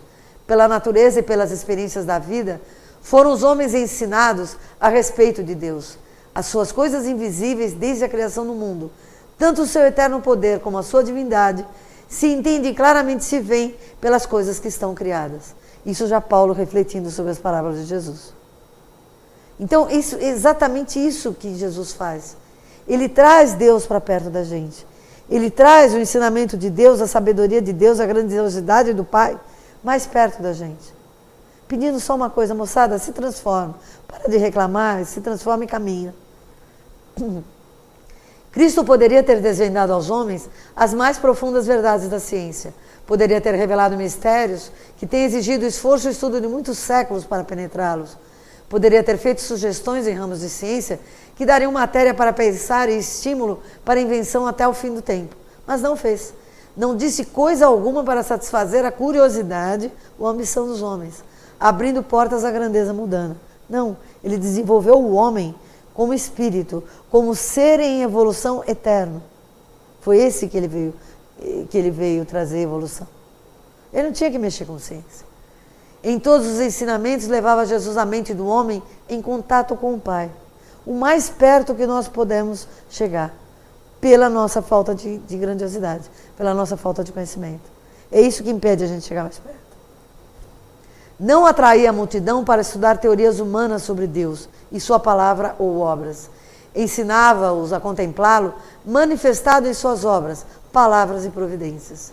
Jesus não tratava de teorias abstratas, mas daquilo que é essencial ao desenvolvimento do caráter e que ampliará a capacidade humana para conhecer a Deus, aumentando-lhe a eficiência para fazer o bem. Falava aos homens das verdades que se relacionam com a conduta da vida e se prendem à eternidade. Era Cristo que dirigia a educação de Israel. A respeito dos mandamentos e prescrições do Senhor, dizia: e as intimarás a teus filhos, e delas falarás assentado em tua casa, e andando pelo caminho, e deitando-te e levantando-te. Também as estarás por sinal na tua mão, e te serão por testeiras entre os teus olhos, e as escreverás nos umbrais de tua casa e nas tuas portas. Isso é uma orientação que está no Deuteronômio. Então, os 10 mandamentos eram para ter sido falados, exemplificados, refletidos dentro das casas, você andando pelas ruas 24 horas por dia, para que a gente aprendesse alguma coisa até Jesus chegar. Mas a gente não fez isso, né? Em seus ensinos mostrava Jesus como este mandamento deveria ser cumprido, como as leis e príncipes do reino de Deus podiam ser apresentados de modo que lhe revelassem a beleza e a preciosidade. Quando o Senhor educava os filhos de Israel para se tornarem seus representantes peculiares, deu-lhes moradia entre as colinas e os vales. Na vida familiar e em seu serviço religioso, eram levados em contínuo contato com a natureza e com a palavra de Deus. Assim ensinava Cristo a seus discípulos, junto ao lago, na encosta das montanhas, nos campos e nos bosques, onde podiam contemplar as obras da natureza, com as quais ilustrava seus ensinos. Aprendendo então de Cristo, utilizavam o conhecimento recebido, tornando-se co-obreiros em seu trabalho.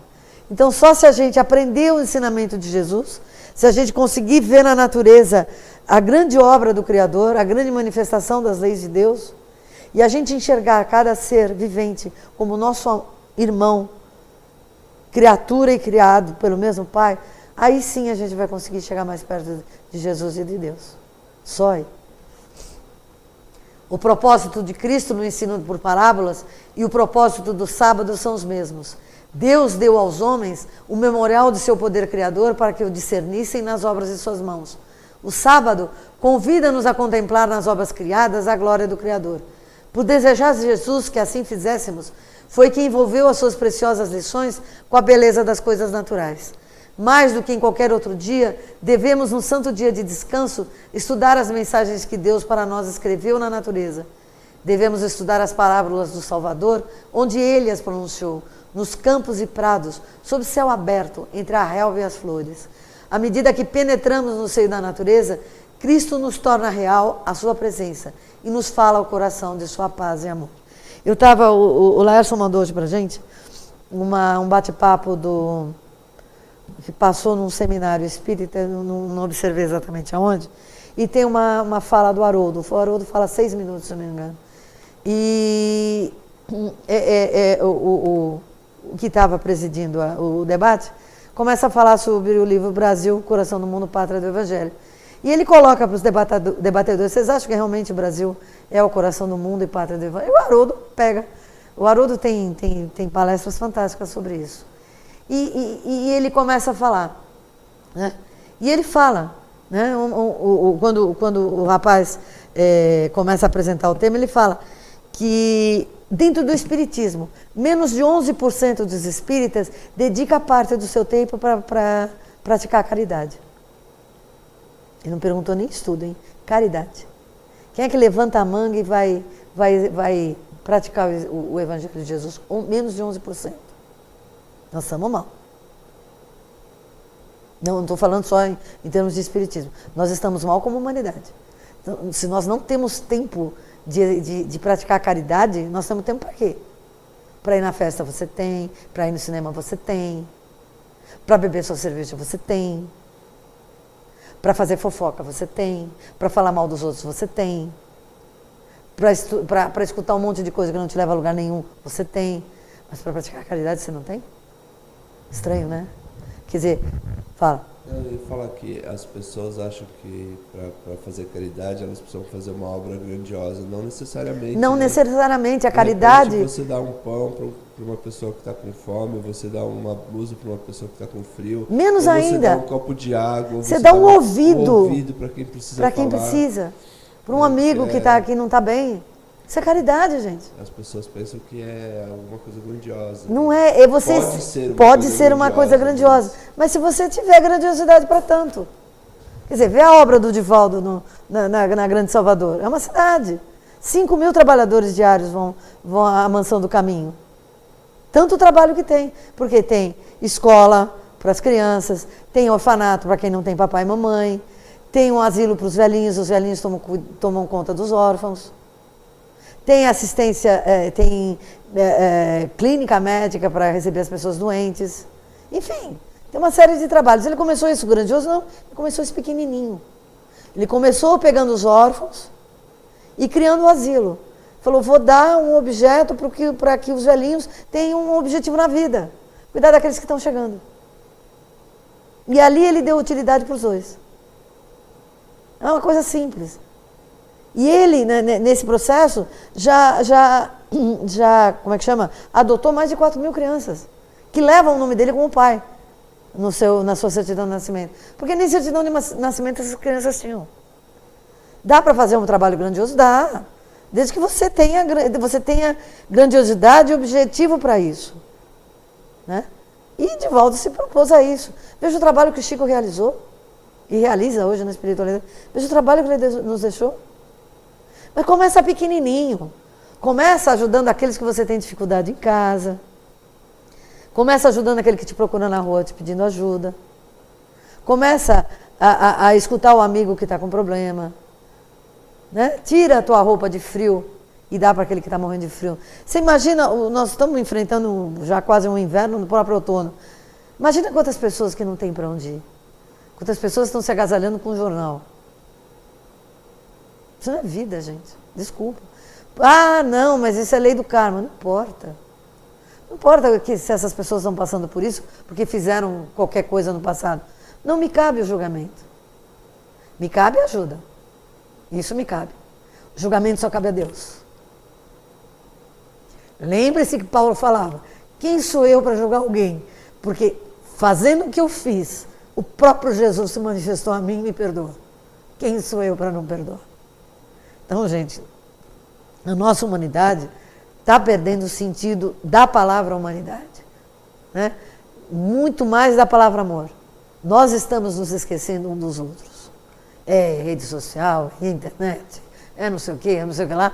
E você conversa com a pessoa que está do teu lado no celular. Não, gente, bate papo, olho no olho, né? Aperta a mão, dá um beijo, oh, estou com saudade de você. Briga, discute, não tem problema. Não ligou Cristo seus ensinos somente com um dia de repouso, mas com a semana de trabalho. Ele tem sabedoria para aquele que guia o arado e espalha a semente. No arar e no semear, no lavrar e no colher, ensina-nos a ver uma ilustração de sua obra de graça no coração. Deseja que em cada ramo de trabalho útil e em cada associação da vida achemos uma lição de verdade divina. Isso é um exercício para a gente fazer.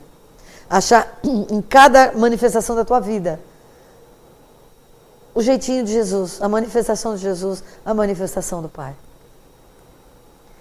Uma vez que Jesus ensinou as verdadeiras leis de Deus, qual a utilidade do ensino que os Espíritos dão? Terão que nos ensinar mais alguma coisa? Kardec pergunta aos Espíritos na questão 627 do Livro dos Espíritos. Olha o que a espiritualidade fala. Jesus empregava a miúde na sua linguagem alegorias e parábolas, porque falava de conformidade com os tempos e os lugares. Faça mistério agora que a verdade se torne inteligível para todo mundo. Muito necessário é que aquelas leis sejam explicadas e desenvolvidas. Tão poucos são os que as compreendem e ainda menos os que as praticam. A nossa missão consiste em abrir os olhos e os ouvidos a todos, confundindo os orgulhosos e desmascarando os hipócritas, os que vestem a capa da virtude e da religião a fim de ocultarem suas torpezas. O ensino dos Espíritos tem que ser claro e sem equívocos, para que ninguém possa pretextar ignorância e para que todos o possam julgar e apreciar com razão. Estamos incumbidos de preparar o reino do bem que Jesus anunciou. Daí a necessidade de que a ninguém seja possível interpretar a lei de Deus ao sabor de suas paixões, nem falsear o sentido de uma lei toda de amor e de caridade. Então tem muito trabalho para ser feito. No prefácio ao livro Caminho, Verdade e Vida, de Francisco Cândido Xavier, Emmanuel afirma: o Cristo não estabelece linhas divisórias entre o templo e a oficina. Toda a terra é seu altar de oração e seu campo de trabalho, ao mesmo tempo. Por louvá-lo nas igrejas e menoscabá-lo nas ruas, é que temos naufragado 1000 vezes por nossa própria culpa. Todos os lugares, portanto, podem ser consagrados ao serviço divino e devem ser consagrados ao serviço divino, para que a gente comece a pôr ordem nesse planeta, para que a gente deixe para as próximas gerações um planeta melhor. O material da prédica de Jesus é retirado invariavelmente do cotidiano. Nos seus ensinamentos, ele foi iluminado pelo mais puro olhar, por uma perspectiva tão espiritual e tão ampla que abriu os olhos do cego mergulhados na rotina. Cada detalhe da vida assume contornos de vulgar beleza e espiritualidade. Falava do reino de Deus, obra divina no coração dos homens e de seus estatutos eternos. Na introdução ao livro Palavras de Vida Eterna, mais uma vez Emmanuel. Estamos agrupados nessas páginas, os leitores, amigos e nós outros, procurando o sentido de teus ensinamentos com a chave da doutrina espírita que nos legaste pelas mãos de Allan Kardec. Aqui entrelaçamos atenção e pensamento, sem outras credenciais que não sejam as nossas necessidades do coração. Respeitamos, Senhor, todos os templos que te reverenciam o nome e todos os poderes religiosos que te dignificam no mundo, mas temos sede das tuas palavras de vida eterna, escoimadas de qualquer suplementação. Viajores de longos e escabrosos caminhos, trazemos a alma fatigada de supremacias e domínios, pretensões e contendas estéreis. Reunidos, pois, a fim de ouvir-te as lições claras e simples, nós te pedimos entendimento. E lembrando-te a presença no monte, à frente da turba sequiosa de consolo e esperança, nós te suplicamos ainda inspiração e bênção, para que possamos compreender e aproveitar o exemplo de amor e a mensagem de luz.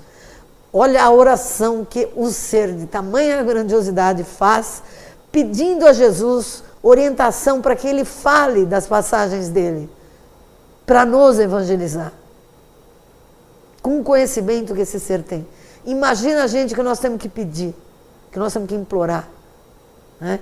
De boa vontade, de amor, de inspiração, para que a gente tenha olhos para enxergar e ouvidos para ouvir. Emmanuel, no livro Renúncia, também psicografia do Chico, na segunda parte ensina.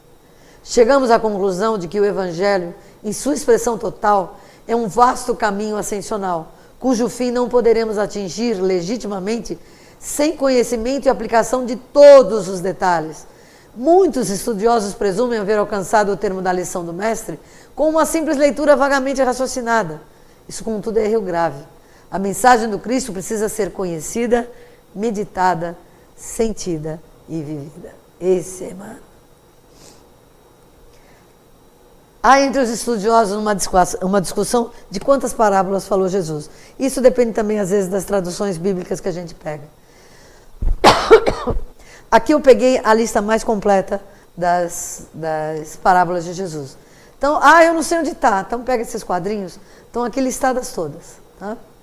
É só você buscar. Tá a passagem nos diversos evangelhos, você pode até comparar. O evangelho que mais traz as parábolas é o de Mateus. Tá? Essa lista tem 50. Há uns que dizem que 30 e poucos, outros dizem que é 44. Não importa, eu achei uma lista de 50. Então, tá aí. Pode buscar, pode estudar, pode aprender, pode interpretar, pode pedir ajuda a Jesus e começar a escrever livros, como Caibá, ajudando a humanidade a interpretar o seu Evangelho. Aqui, Gonzalo Larson está voltando a falar de Gandhi. Uma vez caiu na minha mão, eu vi a propaganda numa revista desse livro, O Encontro de Gandhi com Jesus. E eu pedi para a Regiane, na época, que comprasse o livro para a gente. É um livro fininho, hoje está esgotado. É belíssimo, é lindo. Para mim, Gandhi é um dos grandes irmãos, amigos de Jesus, que passaram pelo nosso planeta. E, sem derramar uma gota de sangue, libertou a Índia. Mas é um exemplo de vida, é um exemplo de sabedoria. As ações dele, a forma dele conduzir o pensamento é brilhante. Então, sempre para mim foi uma grande lanterna na humanidade, Mahatma Gandhi. E quando eu vi esse livro, eu falei, caramba, eu quero ler. Então, vamos lá. Do livro Encontro de Gandhi com Jesus, psicografia de Maria Helena Zulay, pelo Espírito Luciano. Muito tempo se passou desde aqueles doces e temperados dias da Galileia. Lá tudo era motivo para que nós nos juntássemos à sua volta para usufruir seu olhar. Do alto dos pequenos montes, podíamos visualizar sua majestosa presença envolta em auréola da luz dourada. Ele mansamente descia pela estrada, caminhando como a entoar bela e doce melodia em ritmo embalador, conduzindo todos a infindáveis calmarias. Vespasiano cedia-lhe a vista quando aquela majestosa figura passava-lhe à porta. Vespasiano é um ser que conhece Jesus, numa das passagens de Jesus pela Galileia, e começa a segui-lo. Mas ele não se acha digno de chegar perto do Mestre, nem dos discípulos. Então ele sempre segue Jesus à distância. Quando o povo seguia para ouvir suas pregações, Vespasiano pegava seu cajado e seguia suas pegadas. Aquele velho ancião o amava. Estar com ele em algum monte, em alguma estalagem ou apenas em alguma pradaria, deixava-o enlevado. De sua fala mansa, Vespasiano aprendia as leis de Deus e ficava feliz com o que assimilava. Entendera com suas orientações que a cada um é dado segundo as suas obras. Às vezes Vespasiano se sentia um pouco triste, porque ficava com algumas dúvidas sobre os mágicos ensinamentos passados pelo Nazareno. Ele sabia que longe se encontrava de tamanha perfeição. Vivia em muita pobreza e não se continha de felicidade ao colocar as sandálias doadas pelo Mestre Jesus. Todas as vezes que as calçava, sentia um agradável formigamento no solado do pé, seguido de um bem-estar geral a tomar-lhe o corpo. Vespasiano se sentia feliz todas as vezes que Jesus passava pelo Tiberíades. Sentava-se a uma distância próxima do Mestre Divino para apreciar e ouvir o que ele lhe ofertava como fonte de sabedoria. Através de sua fala eloquente, aprendia não tão somente pelo que lhes era dito, mas também pelos seus exemplos nos pequenos gestos de respeito, cortesia e amabilidade para com todos. Jesus jamais deixou de atender a todos. Parecia ver no fundo da alma de cada um e com um sorriso generoso e compreensivo, abraçava-os como a perceber suas fragilidades. Certa vez, Vespasiano sentou-se bem mais achegado ao mestre. Ao vislumbrar sua figura, Jesus acenou-lhe. Com timidez, ele lhe respondeu com leve meneio de cabeça. Jesus estende-lhe a mão amavelmente, convidando-o para que se acercasse mais. Vespasiano, truculento, levantou-se devagar e caminhou em sua direção. Jesus se levantou, abriu os braços e foi em sua direção. Vespasiano se entregou naquele abraço acolhedor e reconfortante. Jamais soube explicar o que sentiu naquele momento. Parecia ter estado com Deus, tamanha emoção experimentada. Ele se ajoelhou, beijou-lhe as mãos e com lágrimas a escorrerem por sua face, sorriu para aqueles olhos cristalinos, repetindo-lhe baixinho: Tu és o Messias, Filho de Deus, o enviado como nosso Salvador. Bendito sejas, meu Senhor. Jesus olhava para Vespasiano com muita ternura, acenando-lhe sobre algo importante que havia identificado naquele pobre homem e confidenciou-lhe um segredo. Depois Jesus passou as mãos em sua cabeça, beijou-lhe os cabelos grisalhos, levantou-se e foi atender outro irmão que o chamava pedindo consolo. Sua morte acordou com o coração tranquilizado e feliz. Vespasiano também se viu aturdido e confuso tão logo o mestre partira. Mas ao amanhecer do dia seguinte, a sua morte, acordou com o coração tranquilizado e feliz. Durante aquela noite havia tido um sonho profético que lhe fizera compreender a razão de ali se achar participando da vida de seu grande amigo, o que renovou suas esperanças e o seu entusiasmo. Em seu sonho, ele se havia ajoelhado ao pé da cruz do Calvário de Jesus.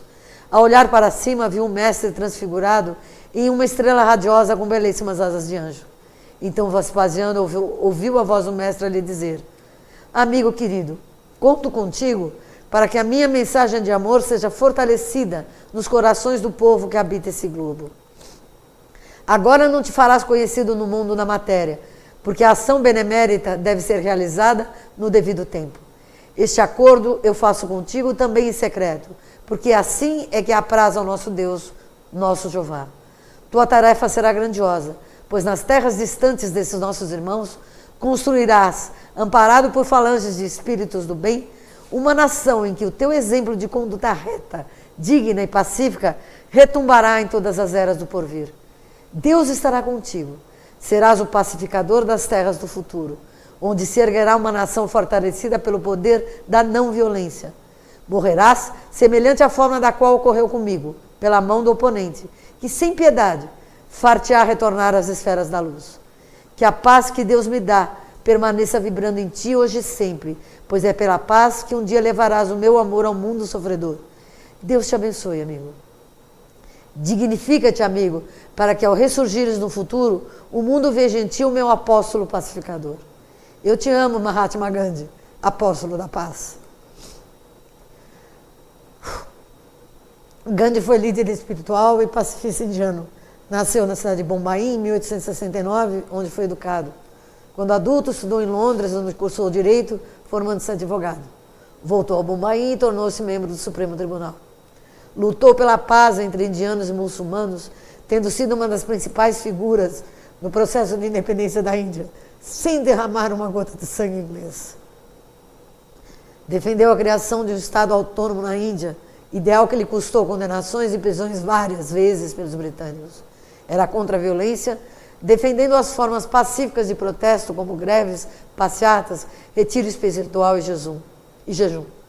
Apesar de ter conseguido bons resultados nesse processo de pacificação entre muçulmanos e hindus, em 1948 foi assassinado por um extremista hindu. Passou a ser chamado Mahatma, grande alma em sânscrito, Mahatma Gandhi. Muitos dizem que ele era cristão.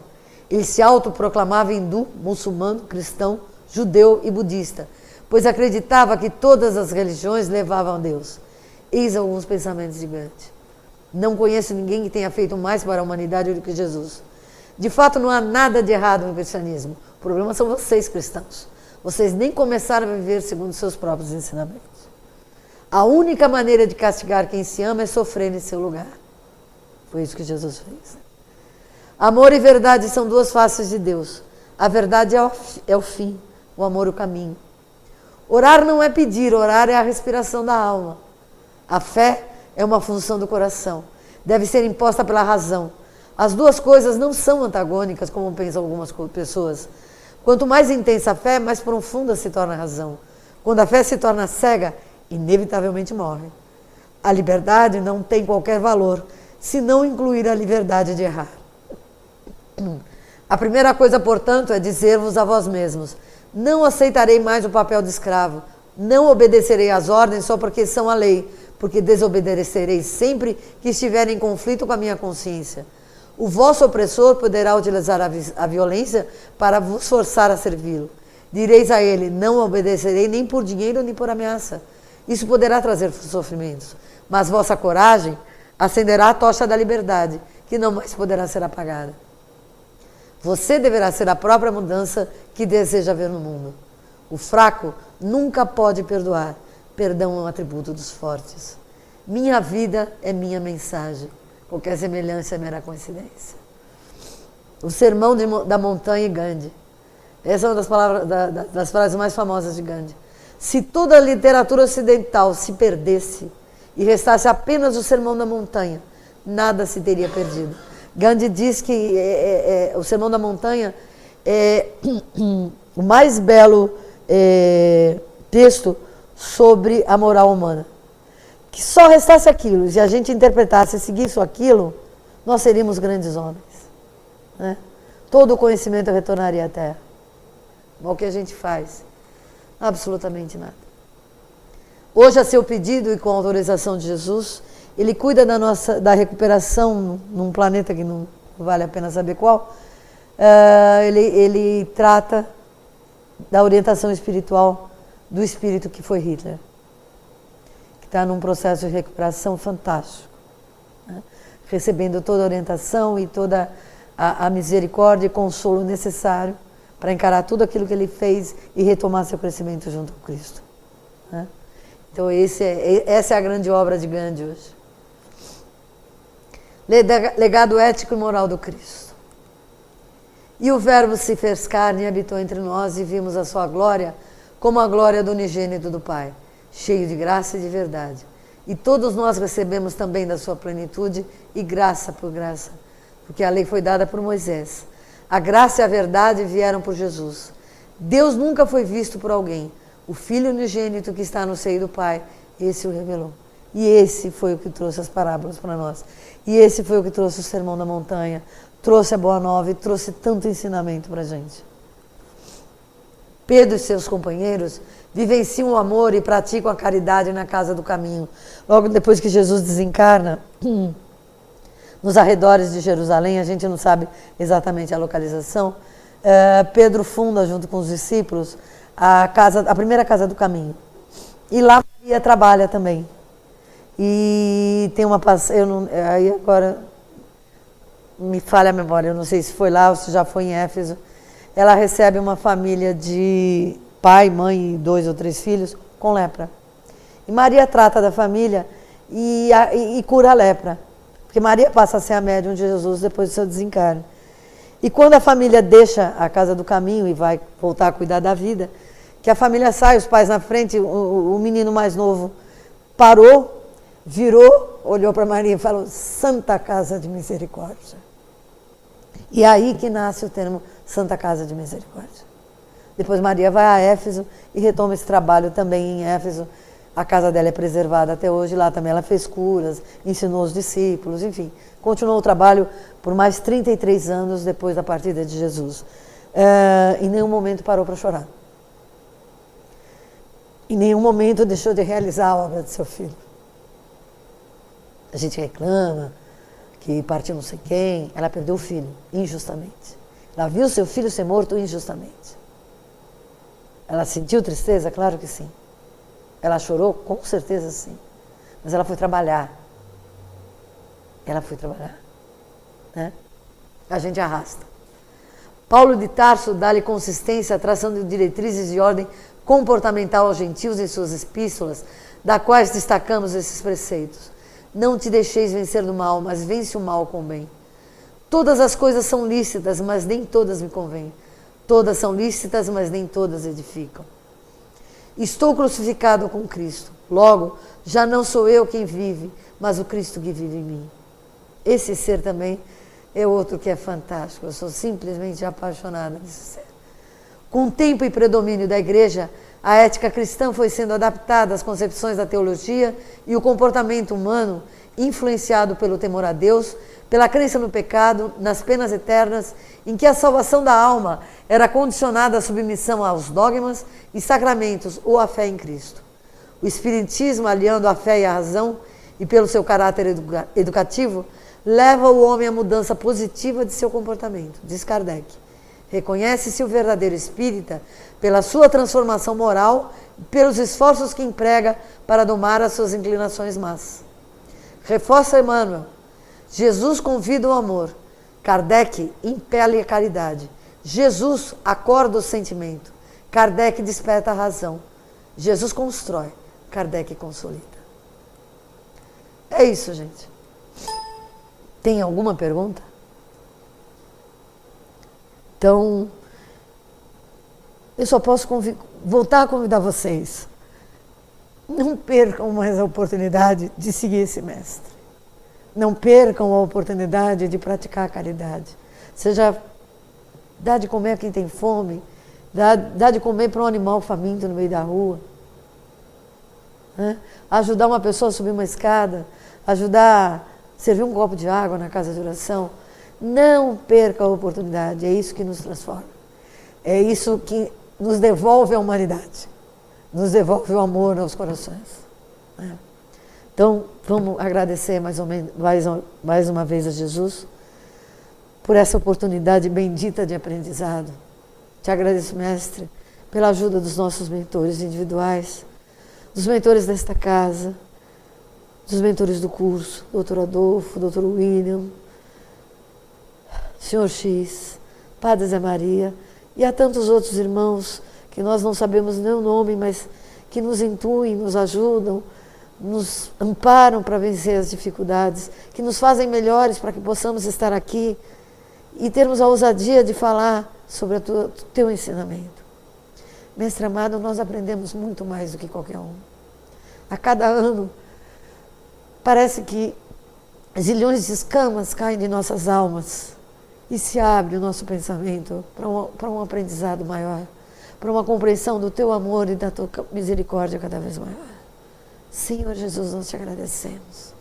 Agradecemos a doutora Adolfo pela paciência, pelo amor e pela dedicação deste ser a esta casa, a este grupo, a todos aqueles que o buscam. Que ele cresça em luz, que ele cresça no teu amor e na tua sabedoria, Senhor. Assim como todos os outros mentores da casa. Protege essa casa, Senhor. Protege seus frequentadores, seus trabalhadores, todos aqueles que buscam essa casa simples e pequena para te encontrar.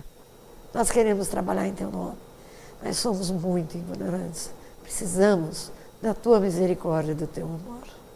Mestre amado, estaremos aqui na próxima semana novamente, começando a conversar sobre os teus maravilhosos, imperdíveis, fantásticos sermões. Nos ajuda, mestre, com a tua sabedoria e com o teu amor. Pedimos também pelo nosso país, atravessando dificuldades que nós não estamos conseguindo vencer. Pedimos a tua ajuda, mestre. Traz consciência aos nossos dirigentes, a todos aqueles que se rebelaram nesses tempos em prol dos seus direitos, mas esquecendo que estão tirando a comida da boca de muitas crianças, estão tirando o direito de ir e vir de muitos seres, estão danificando a vida de outros. E não é assim que você ensinou. Nós temos que caminhar, a minha liberdade existe até onde começa a liberdade do outro. Nós não podemos agir de acordo com o teu evangelho, fazendo mal à vida dos outros. Traz luz a esses seres, Mestre. Traz o teu evangelho, traz o teu amor, para que nós reencontremos a paz, a tua paz, na compreensão das necessidades, dos direitos, e para que caminhemos juntos, Senhor, trabalhando e construindo um Brasil melhor, em teu nome. Se conosco, mestre amigo, hoje e sempre, com a graça de Deus.